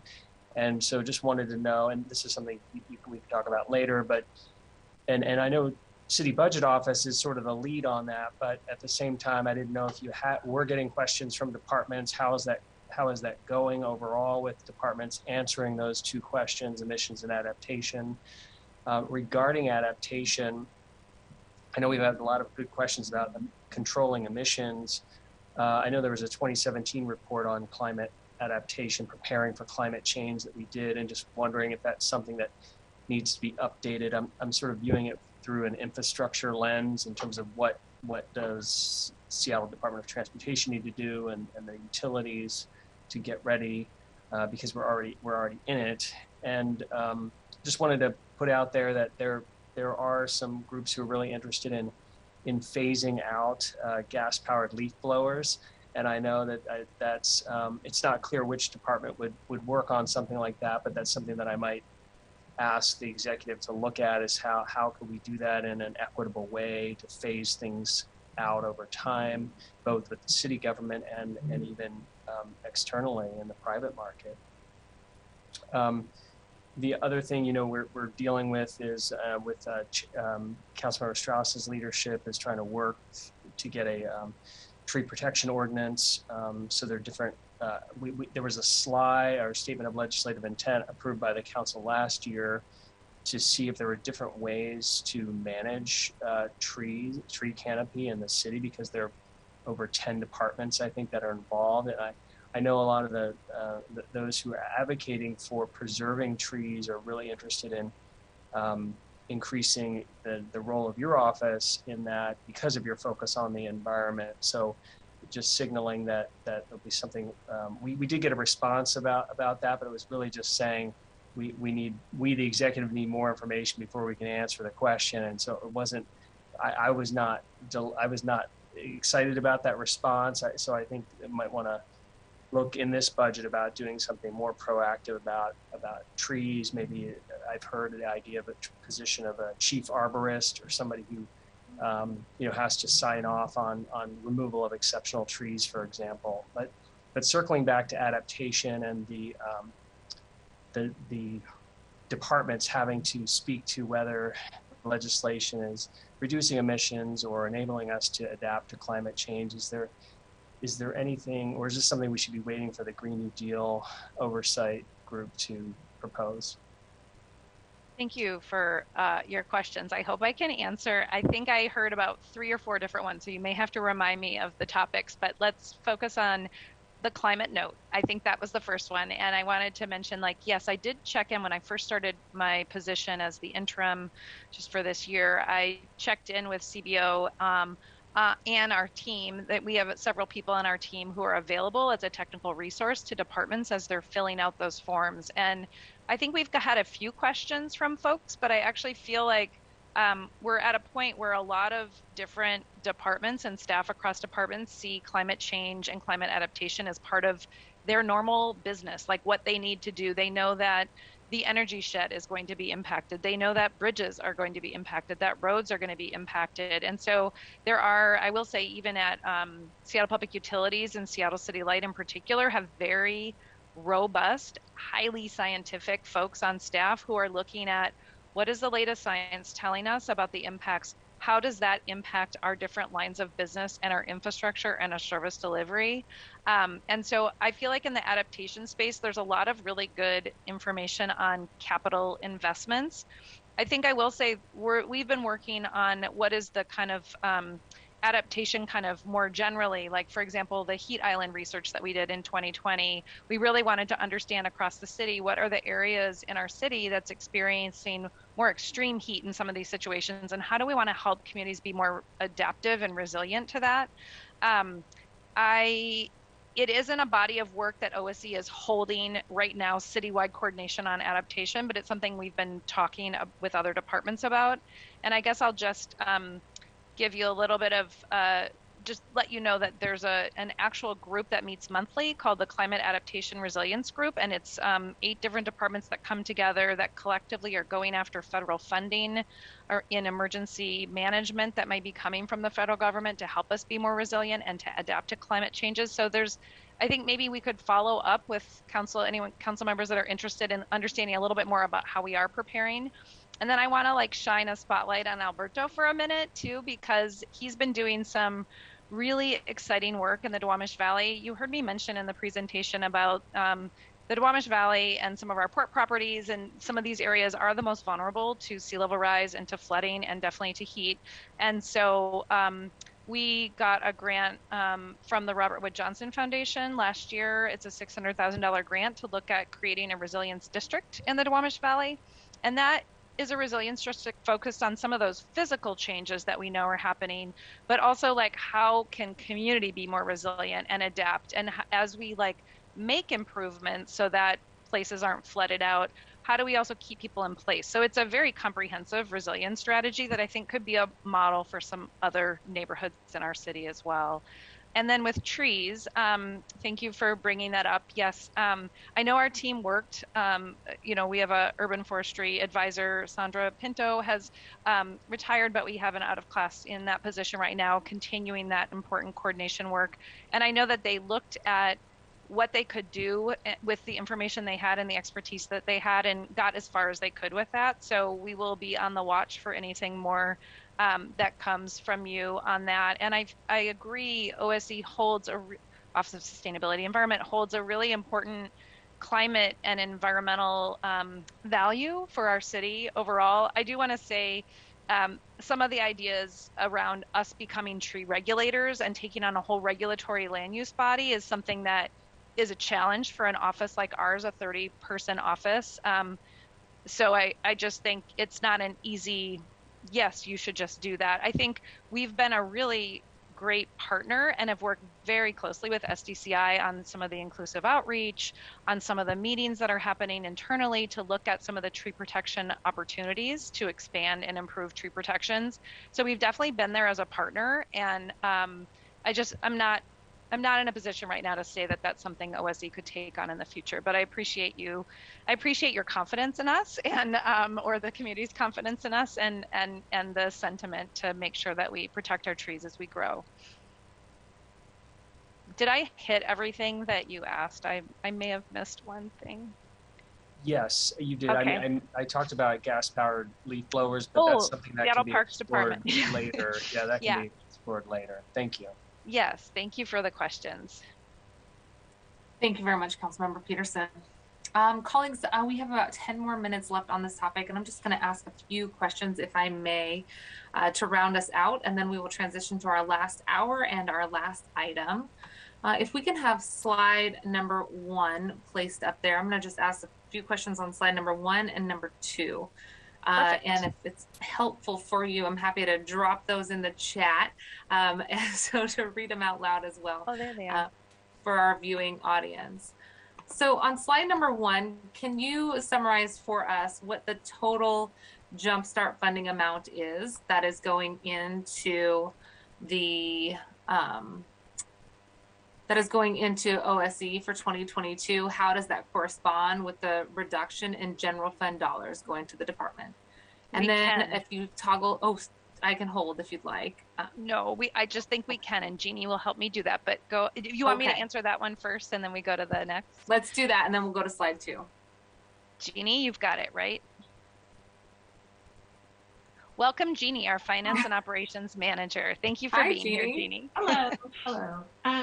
So I think, down there is there's a note that the other appropriation category is where you're seeing the Jumpstart payroll tax added. That's 2.75 million being added to what we already had in our baseline of 5.9 million for the sweetened beverage tax. So that's where the 8.7 total appropriation in the other category comes from. So, and those were the items, if you look at the tables, the specific data tables that give you the detail, that were all marked as payroll tax. So they should add up to the 2.75.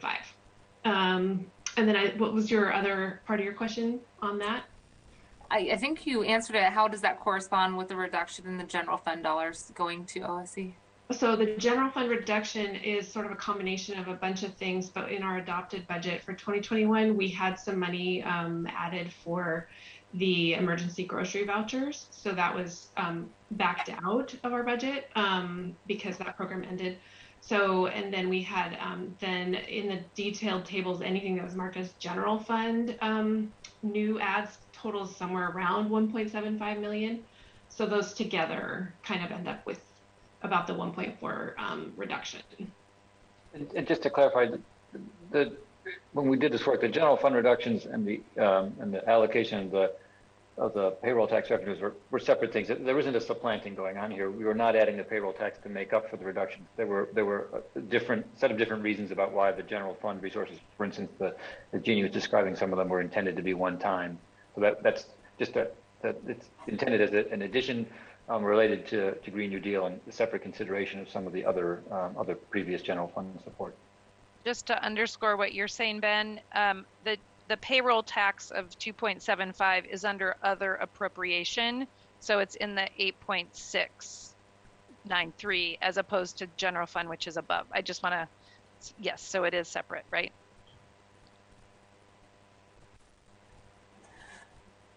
Yeah, that's correct. Mm-hmm. Okay, great. And I'm going to read these next three questions that I have for you out loud for the viewing public, just to make sure everybody knows the questions that I'm interested in. On slide number 2, the proposed budget includes $14.3 million in dedicated Green New Deal funding consistent with the City Council's Jumpstart priorities, including OPCD, SDOT, and Office of Housing. What are the Green New Deal items proposed in OPCD, SDOT, and OH?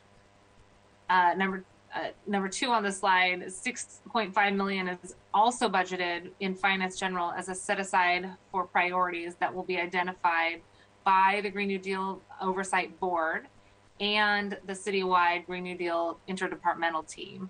What is the proposed process and timeline for identifying and funding priorities, and why the IDT involvement?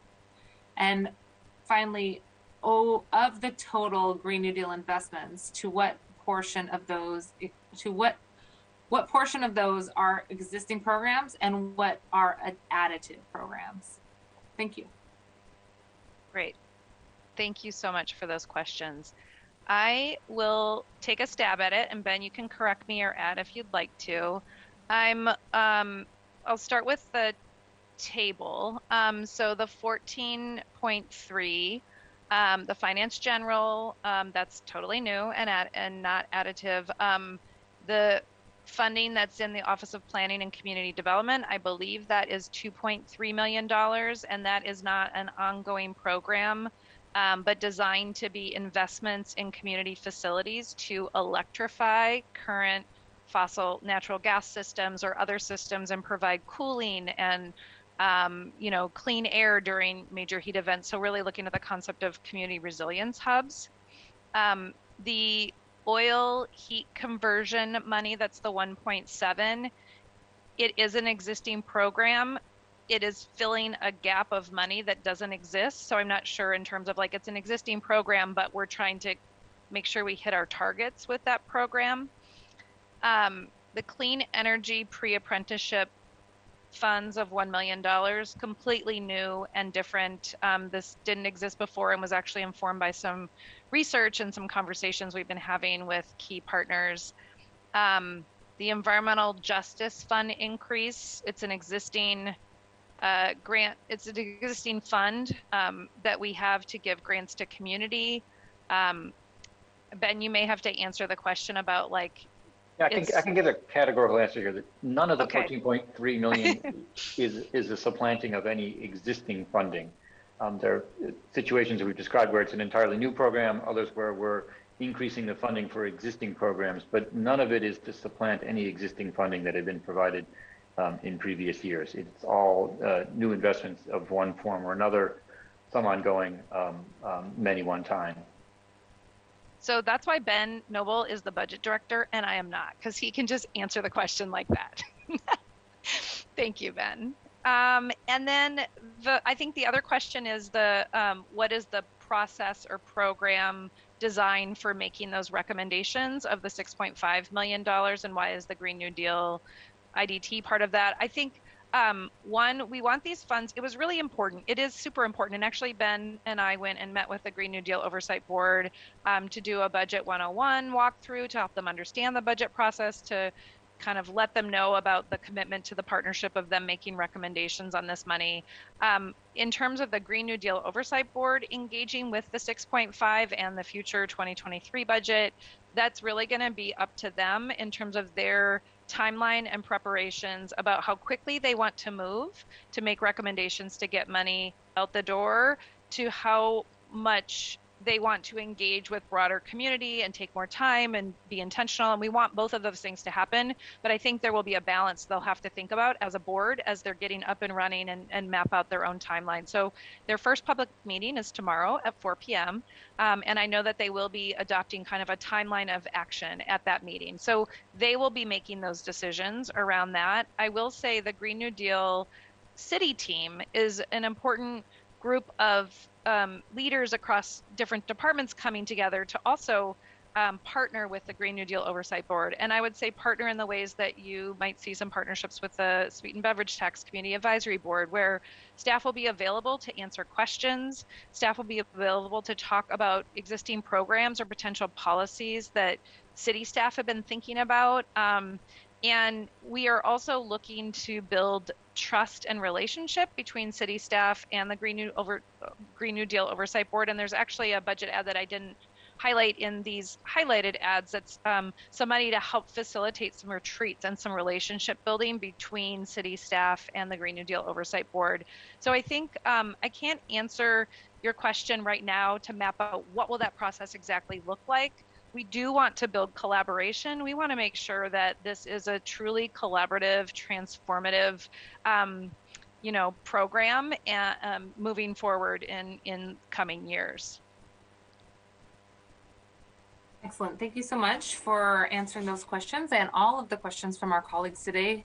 Appreciate the engagement on this topic. And again, thank you to your department for all of the work you've done, especially during the last 2 years as we face this pandemic that is ongoing. And we look forward to working with you as we finalize the 2022 calendar year budget in the next 2 months here. Thanks for the overview and all the work you do. Thank you so much. Thanks for having us here. Excellent. Let's move on. Colleagues, we have one last item for today and one last hour. We are going to ask for item number 5 to please be read into the record. Agenda item 5, Department of Education and Early Learning for briefing and discussion. Wonderful. Appreciate members from the Department of Education and Early Learning for being here with us today. We have Director Dwayne Chappelle, and we have Monica Oidani and Brad Kessler from Department of Education and Early Learning, along with Ben Noble and his team. I believe Julie is still with us from CBO as always. So welcome, Director Chappelle. It's great to see you and your team here again. We are closing out our day with a great presentation from your department. I want to thank you and your team for the tremendous amount of work that you have also been doing during this pandemic.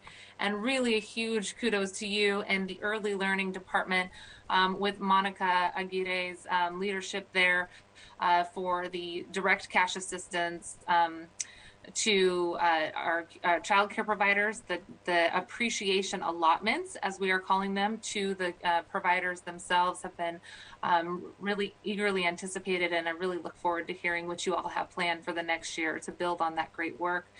Council President Gonzalez, as the chair of the committee that receives reports and oversight for DEEL, we will make sure to turn to you first to provide some comments after the presentation and initial questions.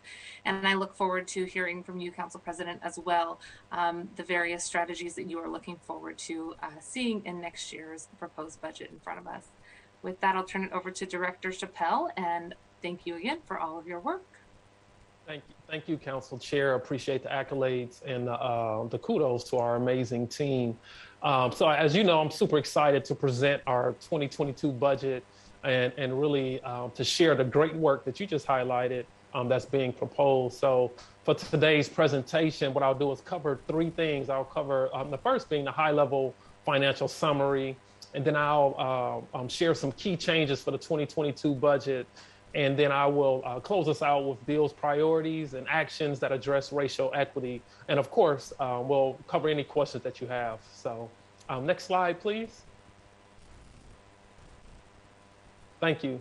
So this table is a summary of DEEL's proposed budget for 2022. Our proposed budget is $123 million, which is $19 million more than the 2021 adopted budget. And of the proposed amount, $16 million is funded by the general fund, and the balance is funded mostly by the FEP levy. Next slide, please. And so now what I'm doing, I'm going to highlight the key changes in our budget. And as you know, Promise has been a huge success. We literally just announced that enrollment in the program is more than 1,000 Seattle students. And so the 2022 budget, or 2022 proposed budget, includes $6.7 million in federal Clipper funds for Seattle Promise through 2023. And the funding will support programming to alleviate impacts on our students during COVID and really make program improvements as recommended by the Seattle Promise Race and Equity Toolkit. Our new funding and partnerships will address the educational equity towards three program outcomes, and they are student preparation for college level coursework, retention in college, and then the completion of a certificate, a credential, a degree, or transferring to a four-year institution. And what I'll do now, I'll take a quick moment just to highlight a few enhancements that's going to be funded by the Clifford resources, and which are really what the first is will support the increase of the equity scholarship for more, or should I say, from $500 a quarter to $1,000 a quarter. The eligibility will also expand. Currently, only the students with zero expected family contribution are eligible. So the Clifford funds will allow students with up to $1,000 expected family contribution to be eligible for the equity scholarship. They will also cover the cost of mandatory and general enrollment fees for certain eligible students and provide students up to 3 additional quarters to complete their program or degree. It will also allow students in the 2019 and 2020 cohorts who lost eligibility. It'll allow them to have up to 3 additional quarters of promise support. So super excited about that. Our budget also includes what you were just mentioning, just $2.4 million for our child care stabilization grant. And as you know, DEEL, we implemented the first round of child care stabilization grants in the first quarter of 2021. We awarded 436 grants to licensed child care providers. And we prioritize those that serve children on subsidies and those located in our geographic area or priority geographic areas. And the grants amounts range from $5,000 to $10,000, with the average being around $6,500. And I'm sure you know that we're super excited to distribute more of the funds in 2022 to an industry that's been hit hard by the pandemic. But we know how critical it is to the recovery of our city's economy. So super excited about that. These funds will also address, as I just mentioned, the economic hardship that our child care providers and their employees experience due to the loss of either income, layoffs, and really reduced work hours because of COVID, because of the COVID that we're experiencing, or should I say the crisis. And the 2 populations that will be eligible for this assistance, the first will be the licensed child care providers. That's both centers and our family child care homes. And then the second will be the family, friend, and neighborhood providers. So from there, what I want to share now is the Equitable Communities Initiative. And this investment is going to allow us to expand and enhance on the work that we're already do, particularly with our BIPOC communities. The fund is really designed to benefit BIPOC youth who are impacted by systemic inequities in education.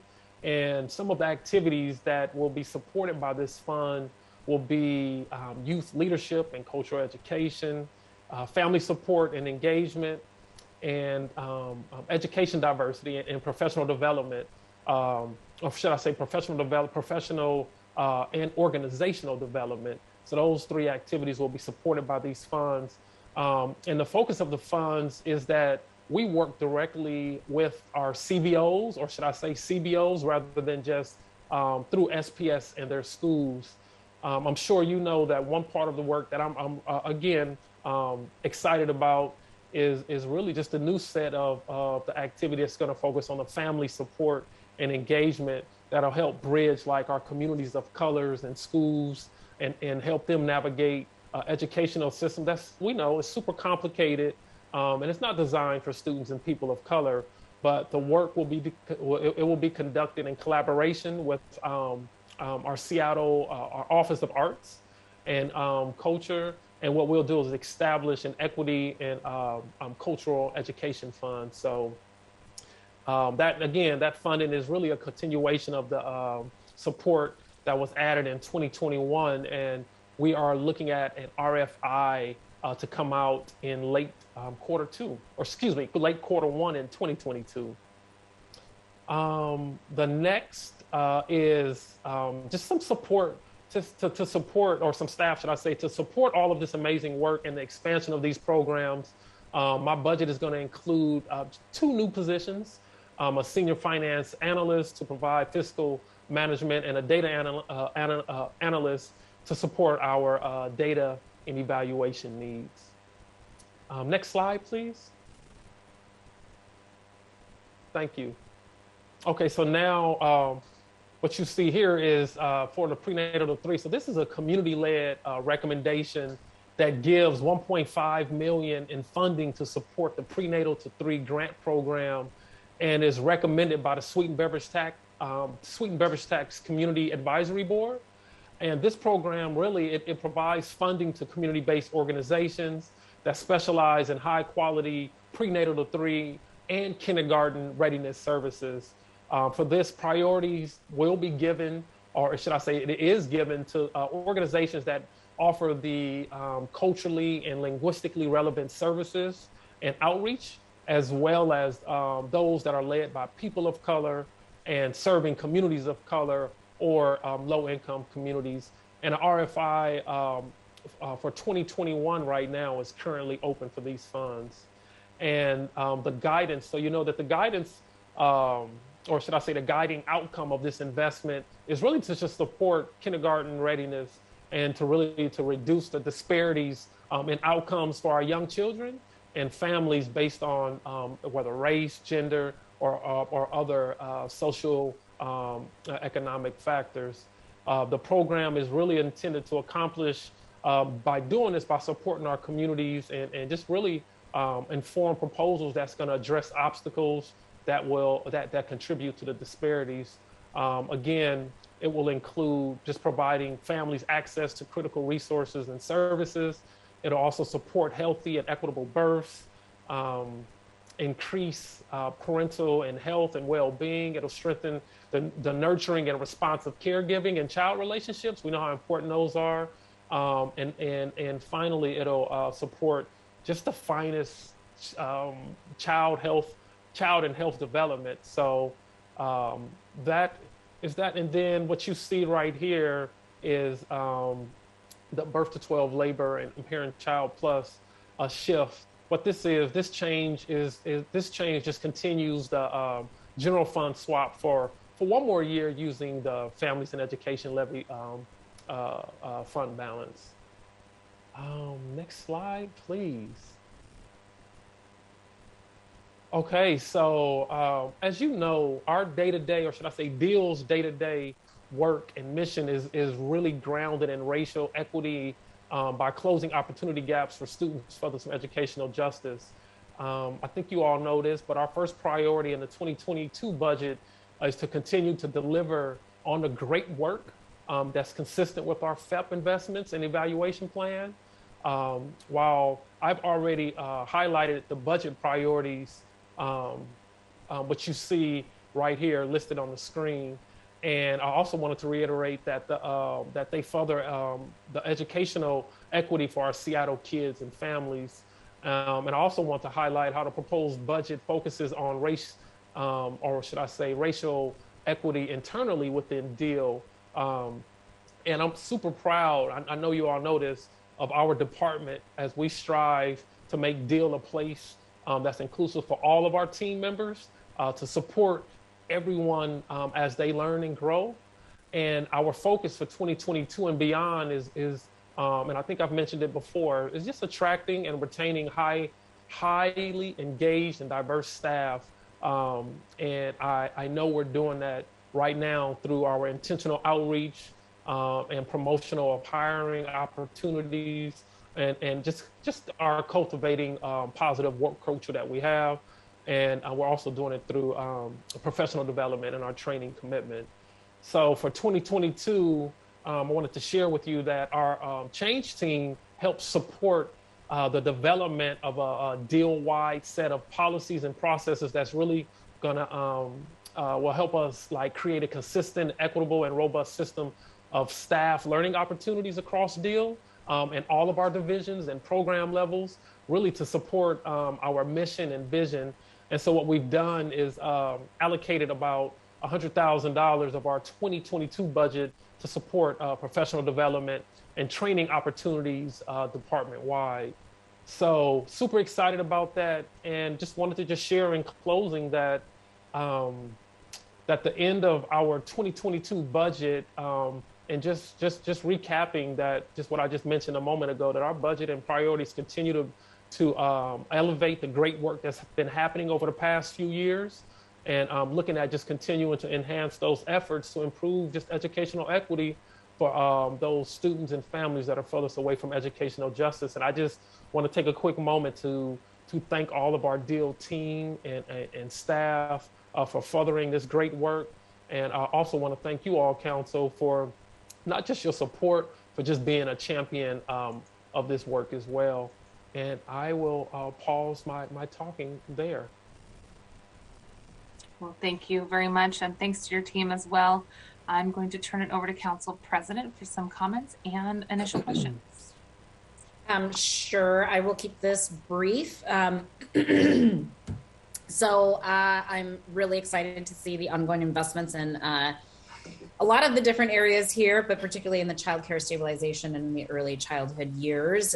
That's where I think we have the greatest potential impact in terms of our educational investments. We know that if we start kids off on the right foot through our prenatal services, through our birth services, and through those early learning years, then we will see much better results through the rest of the spectrum of education for children, all the way through our Seattle Promise program. And so I want to appreciate the work of DEEL, certainly of Director Chappelle, but of his entire DEEL team, who's been really committed to making sure that there is racial equity at the center of all of our policies and investments, and also in making sure that they are deeply reaching into community to make sure that the DEEL budget and priorities represents the greatest needs of those who are furthest away from educational justice. As we've been reading and hearing for the last 19 months, the impact of the pandemic, particularly on young people, including families needing childcare and our service providers, has been huge. So I'm grateful to the many public servants over at DEEL that have worked hard to pivot and provide the necessary flexibility and resources to actually be responsive to the public health measures that we've all had to take to be safe, and to continue to find different and innovative ways to support our providers, our educators, and students and their families, to make sure that that their education is able to continue, and really appreciate all of that hard work. So I think that the proposed budget that's before us today is a reflection of DEEL's interest in seeing young people holistically, rather than just sort of focus on the widget that can be academic outcomes, and that requires us to make investments in our young people, to show them that we value them as individuals, them as a family member, and that they are indeed an important part of our communities. So I think this is a really good start to DEEL's investments in our youngest learners and in our future leaders in the city, and appreciate all of the work that went into this budget. I do have a couple of questions that I'll go ahead and put out with the permission of the chair. Please go ahead. Okay. The first question that I have, Director Chappelle, for you or anyone from your team is really related about prioritization of dollars, particularly from underspend. So in spite of the FEP levy ordinance that talks about the implementation and evaluation plan, and how a FEP levy underspend in particular is going to be prioritized, we do see a significant investment in Seattle Promise over the early learning programs that are designated to to receive a bulk of levy investment, and just wanted to get a sense about DEEL's analysis for that prioritization decision in this proposed budget. Yes. Brad, would you like to speak to that? Yeah, certainly. Thank you so much for the question, council member. I think with the FEP underspend right now, I think there is a communication that's going to be coming to council soon from the Levy Oversight Committee regarding some of those previous year underspends. But yes, Promise is a good portion of that where there's out year pressures on the Seattle Promise program. And I think there's also some early learning pressures as well in some of the out years that Monica, I don't know if you want to speak to those at all. Yeah, sure. Let me just clarify that the 2022 proposed budget does not include any use of underspend. And the reason for that is because we're looking ahead and seeing the cost pressures and other concerns. And so we're working with the LOC to present, as Brad said, some information about that. So the short answer is is not included in the 2022 budget. Okay, so no underspend from FEP levy is baked into the 2022 proposed budget. Correct. So where is that? There is an underspend. So there is an underspend. It's currently parked in a reserve, and I think the intent is to use those funds in a very specific way. One is to deal with the cost pressures that we forecast that will be beyond levy resources. So the LOC is working with us on that. I believe there's a communication coming out pretty soon where we have their support about what to do with those reserves. So the short answer is we're reserving them for a specific purpose, and they're not included in the 2022 budget. And can you remind me what that amount is? $10 million. Just to emphasize this point, we're looking ahead to the period from now until we reach the point of levy renewal and seeing the set of commitments and the desired funding for the range of programs that are supported by the levy and other resources, and seeing that we can get through 2022 with the resources we have, but there will be potential funding shortfalls in 23 or 24. So holding the available funding, anticipating those needs. We're taking up a longer perspective and allocating the resources available accordingly. And obviously we'll provide all of that detail, but it gives you a sense. It comes from that forward-looking timeline and the gap between the number of years between here and the potential levy renewal. Okay, so I would appreciate having details related to the analysis of, related to that prioritization decision. I know that the Levy Oversight Committee has responsibility for at least, in an advisory nature, taking a look at some modifications to the implementation and evaluation plan. But I'm really looking for the nitty-gritty details about sort of what information was presented to the Levy Oversight Committee and sort of what DEEL's rationale for contravening the implementation and evaluation plan ordinance and the actual levy ordinance that talks about how we are going to prioritize underspend. I want to get a clear understanding, and I think taxpayers in the city who voted in favor of the levy deserve a clear, transparent understanding of why we are likely going to see that underspend dollars, which the ordinance related to the levy clearly says 100% of that should go to early learning programming, is likely not going to go exclusively to early learning planning. Council early President. learning programming. Okay, yes, Council President, I'm more than happy to follow up with you on that. Okay. And I know Brian Goodnight from our Council Central staff has already been having communications with you all, because I've already put a little bug in his ear about it, based on communications that I get on the Levy Oversight Committee side. And so I know you all are going to work hard to make sure we have clarity about that, but I'm really interested in making sure that we are, I understand the importance of Seattle Promise. I support Seattle Promise. I've been a longtime supporter of Seattle Promise. I want to continue supporting that program. I think what I'm flagging is, like I always do, every time we talk about budget related to FEP, I'm flagging a revenue source question, not a commitment to continuing to grow and invest in Seattle Promise, which I know is really important part of our education spectrum. So just want to make clear that in my line of questioning, I'm not equivocating on my support of Seattle Promise. I just have questions about the source of the revenue and whether it's appropriate for us, considering the levy ordinance, to utilize underspend dedicated to early learning to the outward years of Seattle Promise, when presumably we won't be dealing with the same pandemic pressures that necessitated us to be more flexible in how we use the underspend. Okay. So that's one line of questioning. Really appreciate an opportunity to get additional information about that.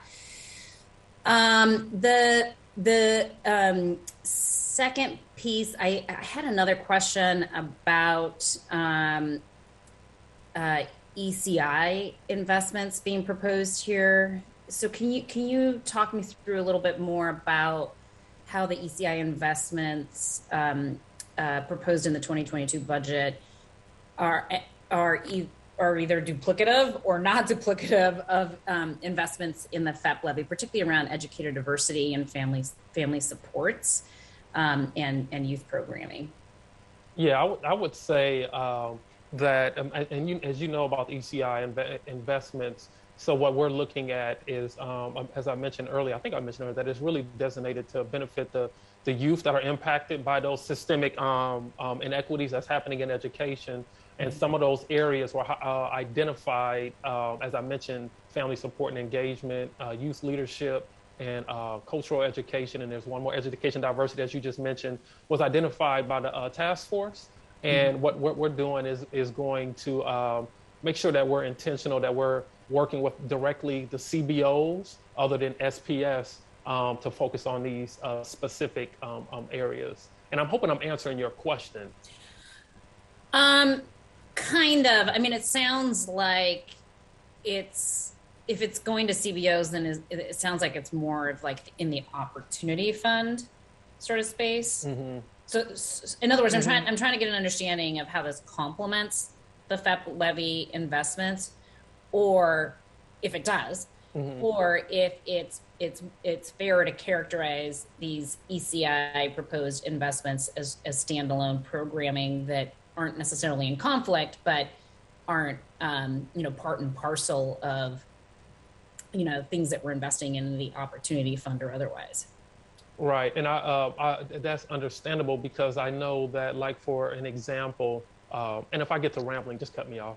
For an example, the like the education diversity piece, we have an investment in that through the FEP levy, but that's directly through SPS, whereas the ECTIF task force wanted to make sure that these funds were directly with invested in communities and CBOs, and just know that we're still developing this.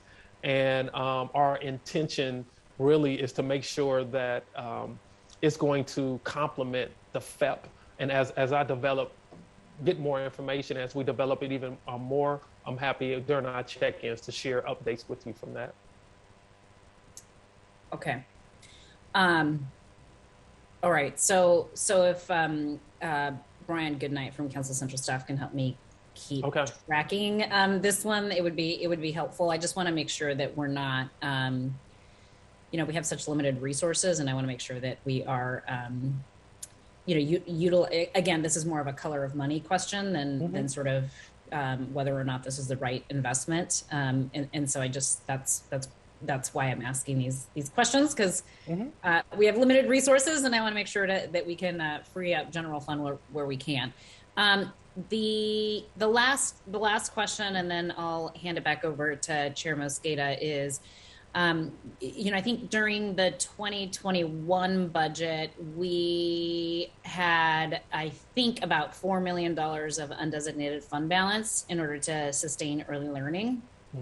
And I think I saw a sort of a nod of that $4 million of undesignated fund balance for early learning somewhere in a list of prioritizations by DEEL, and I'm just wondering if that $4 million is represented anywhere in your proposed 2022 budget, or if those were 2021 dollars, and if they are 2021 dollars, if we can get a quick status update on where you are at as it relates to that $4 million undesignated fund balance, that would be helpful. Monica, do you feel equipped to answer that? Yeah, Okay. I think so. So again, this is by the way, this is I think from your June 2nd memo from DEEL to the city budget office. Yeah. That helps. So again, the short answer is that there is no use of undesignated fund balance in the 2022 proposed budget. I think I will need to research this a little bit more, but my first thought is that $4 million is included in the total $10 million that I mentioned earlier, just got consolidated together. But I want to really be sure about that. So if you could allow me to research that and be clear, but I'm pretty sure it just got rolled into the 10. So we have not used that undesignated fund balance yet. Okay, so then that leads me to believe that the $10 million in the reserves, it might be a mixture of the previous levy plus the new levy, and if that's true, it would be helpful to get line item separation of those dollars. Okay, I'm sorry, I misunderstood. So you were talking about previous levy, SPP levy, undesignated. Potentially, yes. So I think, I mean, I'm looking at your all's memo to CVO, and so it was a little confusing to me, which is why I'm asking the question right now. I couldn't tell if the $4 million was being identified as something that could come from the FEL levy, or if it was coming from the FEP, the new levy. Well, let me do some research on that so I can give you a better answer. I'm sorry that I would prefer to look into that and give you a more accurate answer if I could. Perfect. Thank you. Thanks, Madam Chair. Of course. Thank you very much, Council President. I see a hand from Councilmember Morales next. Please go ahead, Councilmember. Thank you. Good afternoon, everybody. Thank you for being here. I have a couple questions following up on some council budget actions that we had from last year. So specifically, one of the BIPs 099 removes the $550,000 that we had put in last year for funding Black girls and young women and trans youth. So I understand that that was one-time funding, but my question is, there should be, I think, about $395,000 left after the study was done. So if you can tell us what the status of that funding is.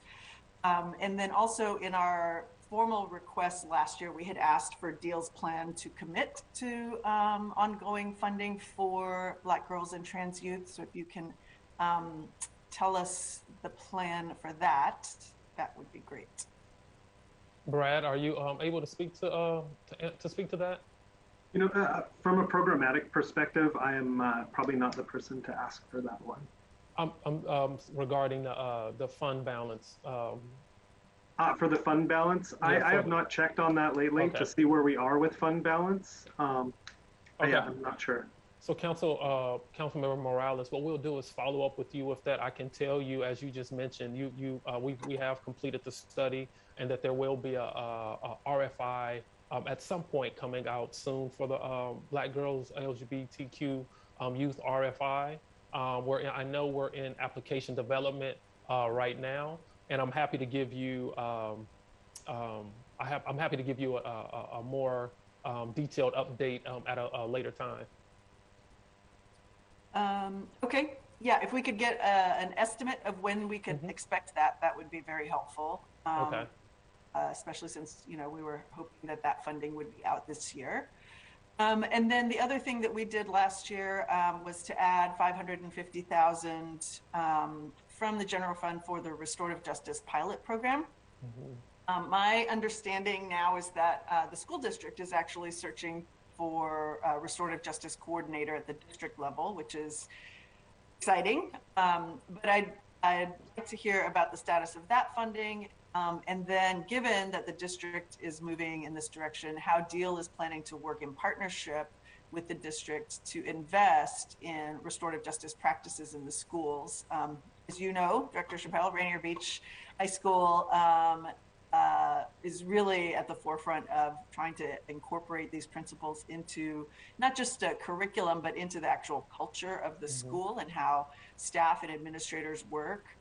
And so I'm really interested in understanding the plan for committing some ongoing funding for restorative justice and education. We know folks have been asking for this for a while. Yes, absolutely. Again, so that would be another one that I would love to follow back up with you, just to share what our thinking is, because as you mentioned, we do know how important restorative practices are, not only for youth, but just for adults as well. So I'm happy to get some information and follow back up with you on this with my team. Okay. And then I think the council president asked about this already, but can you talk a little bit about, for the Equity and Cultural Education Fund, what kind of organizations would be able to apply, and some examples of what kind of programming you're expecting to be able to support with that $4 million? Monica O, were you getting ready to say something? No? Oh, okay. What I'll do is, as I mentioned earlier, for the ECTI funding, those areas, we're still in development of that. And when I follow back up with you all, I'll add this to the list of things that I can give you some examples on. Because again, as I mentioned for that one, we're looking at putting out the RFI in early Q1 of 2022. Okay, thank you. Yeah, if we could get an estimate of when we could expect the plans for those first two questions, that'd be helpful. Will do. Thank you very much. Any additional comments or questions? Okay, I'm going to take another attempt at a question that the council president asked, just to make sure that I fully understand it as well. And just because I teed that up, Councilmember Peterson, I'm going to get this question in real quick, and then I'm going to call on you if that's okay. When we look at slide 2 for Seattle Promise, noting that the CLFR is one-time funding, I want to make sure that we're not setting ourselves up for a cliff in the future. I want to make sure that we're setting ourselves up for a well-balanced budget in the future. So the increased enrollment, that is a short-term thing. Is that a short-term thing, or is there an expectation that we're going to need ongoing additional resources? I can go ahead and answer that one, Director Chappelle. I was getting ready to call on you. Perfect. Yeah, for increased enrollment, as Director Chappelle mentioned, we're probably going to serve over 1,000 students this year for Promise. The FEP levy, when that was designed, we were probably going to max out. We were thinking around 870 students. So it's hard to predict the future, like beyond next year, but the trend we're seeing is that Promise is popular and successful, and people are coming into that. And so FEP was only designed to serve around 870 students. So that's one of the cost pressures we're talking about there in terms of sustaining increased enrollment. And if I can add, Chair, this is not a surprise. And I just want to be really transparent about that. When we were deliberating the construction of the FEP levy, we had a very intentional conversation that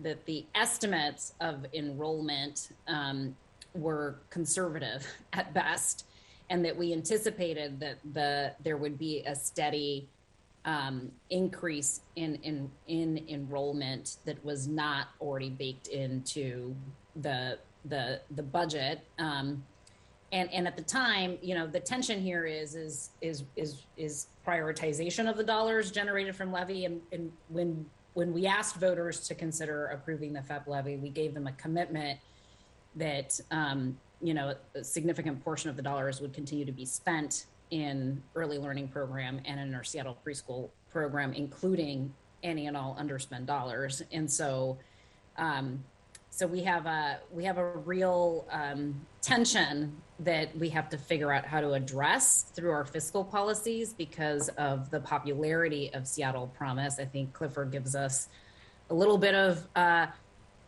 relief and room to work on how we're going to answering the question. But I do want to highlight and flag that we do need to resolve for the reality of ongoing increased demand to a very popular program that is, I believe, at this point in juncture, not sustainable if we are, looking at solely the FEP levy dollars to continue to increase, the opportunity for students in our public schools to continue to enroll. And if Allie or Brian want to chime in on any of those perspectives that I've just offered or correct me in any way, I would sort of be happy to hear from them as well. Council President, I would just add and then ask Brian to fill in additional details. That's my recollection of the conversation as well. In fact, we talked a great deal about the projections when the PEP levy plan was being put together. And I believe there is actually direction because we anticipated that this may be where we land to consider income restrictions on, or at least prioritization, when and if we're reaching this point where demand is exceeding the FEP levy resources. Brian, did I get that right? Yes, thank you. I don't have the reference in front of me right now, but that is absolutely true. There is a contingency in there that if the enrollment is too high and costs are too high, that we can have an income restriction that should be considered. So that's correct. If I might, I was going to make that same point and then also emphasize on the issue of sustainability that the proposed allocation of 6.7 million of the Clifford CLFR dollars, the presumption is not that they are all spent in 2022. They ramp down into 2023, anticipating exactly this issue about what's a sustainable approach here and potential reliance on other resources in DEEL. So I just to emphasize, as we bring you the full plan around and work with Brian and central staff, we can show you the overall plan, not just for 2022, but for the next few years for both the Promise programs, because it's both increased enrollment and also some additional offerings and additional programs that we're targeting, particularly towards the cohorts who have been most directly affected by COVID. Those cohorts, ideally, if we return to in-person education, we won't have that issue continuing, but that we have certainly seen the need for additional support for students who were in high school remote and who were entering community college under the same terms. In any case, it's a multi-year plan and really should be seen in that light. And we'll provide those details to you and to Brian as the discussions continue. And I also want to say, add on to what you just said, Director Noble, is that, and I think you, as everyone is supportive of the Seattle Promise, it is part of my vision to make sure that our scholars are going to be, or should I say the program is going to be sustained, meaning like long-term, to make sure our scholars have the necessary support moving forward. And the Clifford funds are really intended to pilot equitable approaches that are currently not being funded by the FEP levy. So I just wanted to make sure I said that because we want to make sure that our scholars in those cohorts are going to be supported and see them through. So I just wanted to just share that, and I thank you all for calling this out. I appreciate it. Yeah, and I just I think all of what Director Noble and Director Chappelle are saying is accurate, and I think where the tension exists is sort of are we robbing Peter to pay Paul? And I feel like we're getting very, very close to that, and I worry about that because we made commitments to the voters in the city about how these dollars were going to be prioritized and utilized, and again, I agree that the Clifford dollars give us a little bit of breathing room to solve for the issue, but I'd like to encourage us, if at all possible, during this particular budget process, to identify a framework or mechanisms by which we can come to an agreement of how we're going to analyze the sustainability of the Seattle Promise program in a way that allows us to stay true and committed to the other side of the education spectrum, which you know, that part of the pipeline is also critically important to allowing a universal, no income restriction Seattle Promise program to deliver on the promise of educational justice for those students and scholars who may not otherwise even make it through middle school, much less high school. So I really think we can do both, and I really want to identify how we can collaboratively identify again that process by which we can reconcile these two important priorities, so that we're not in a situation of, you know, compromising the pipeline up front in a way that will have impacts on who will be able to participate in the Seattle Promise program in the future. Thank you, Council President. Well said. Council Member Peterson, thank you for waiting. Appreciate that. I will turn it over to you. Thank you, Chair Mosqueda. And thank you, Director Chappelle. And I've got my Seattle preschool program signed behind me here. Thank you for your hard work and your team implementing that program. And thank you, Council President Gonzalez, for leading the efforts from the council side of things. In looking at the budget document, you know, because we break it into these budget control levels, sometimes we don't see all the programmatic detail. And two programs I'm particularly interested in: early learning, a realm that the Council President was talking about earlier, the Nurse Family Partnership Program, as well as the Parent-Child Home Program. So as you know, the Nurse Family they're both evidence-based home visitation programs. Just wanted to make sure that will the funding be maintained from 2021 to 2022? Monica?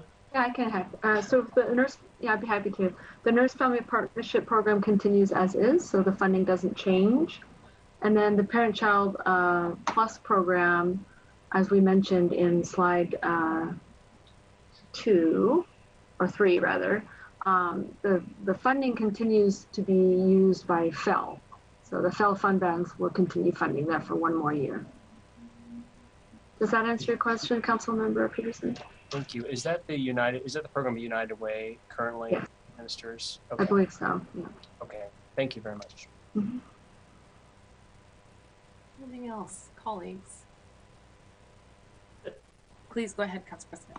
Sorry, on the PCHP program, the Parent Childhood Home Program Plus, the fund, regardless of the revenue source, the funding is the same as last year. Correct. It's actually a little bit higher.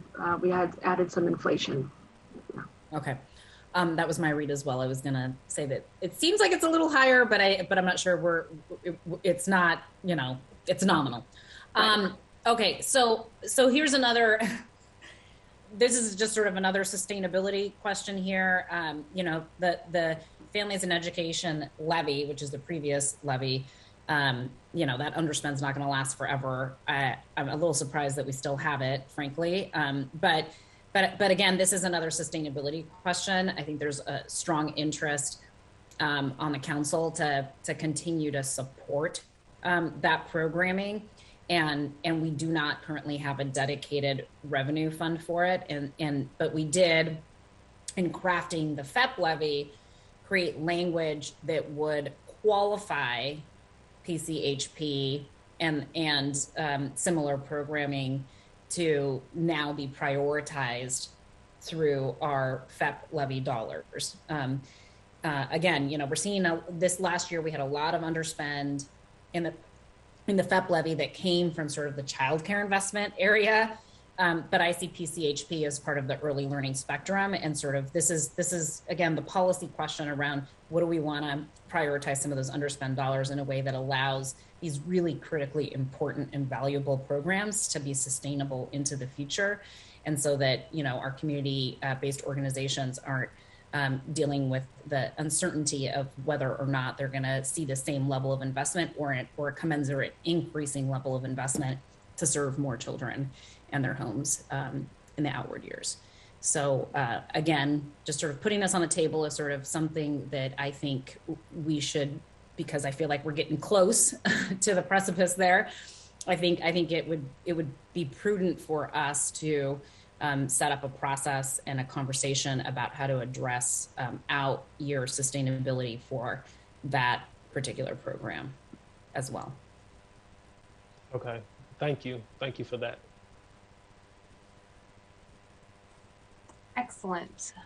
I am not seeing any additional hands. I want to thank members of DEEL for being here with us today. And as we stated at the beginning, and you heard from every council member, we're really appreciative of the work that you've done. And I look forward to not only making sure that families have the support services that DEEL provides, but that our workforce has the support that they need as well. As we've been talking about the entire age range that DEEL serves.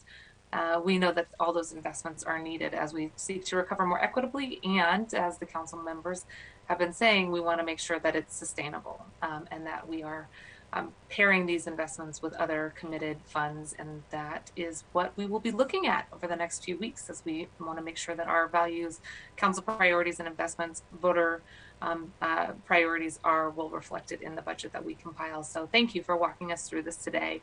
And with that, we have reached the end of our presentations. The next agenda will start tomorrow. We're going to have our next meeting tomorrow, September 30th, 2021 at 9:30 a.m. We will start with the first session being on public hearing, a public comment period again for 30 minutes. We will cut public comment off at 10, so we have enough time to get into the meat of the presentation. So we're going to start with Office of Housing, then Human Services Department, and we will also have the citywide homelessness response representatives present as well to talk about the transition and how all of that will run. The second session will start at 2 p.m. again, and we will have a presentation on community safety and community-led investments along with the Seattle Police Department. It's a long day tomorrow. I do hope everybody has an opportunity to get some rest tonight, and we'll round out our budget deep dives on Friday. Thank you all for your work, and Allie, I see you on the screen here. Thanks to you and Central staff as well for your ongoing participation. It's been wonderful to see all your faces today. And with that, our meeting is adjourned. Have a great night.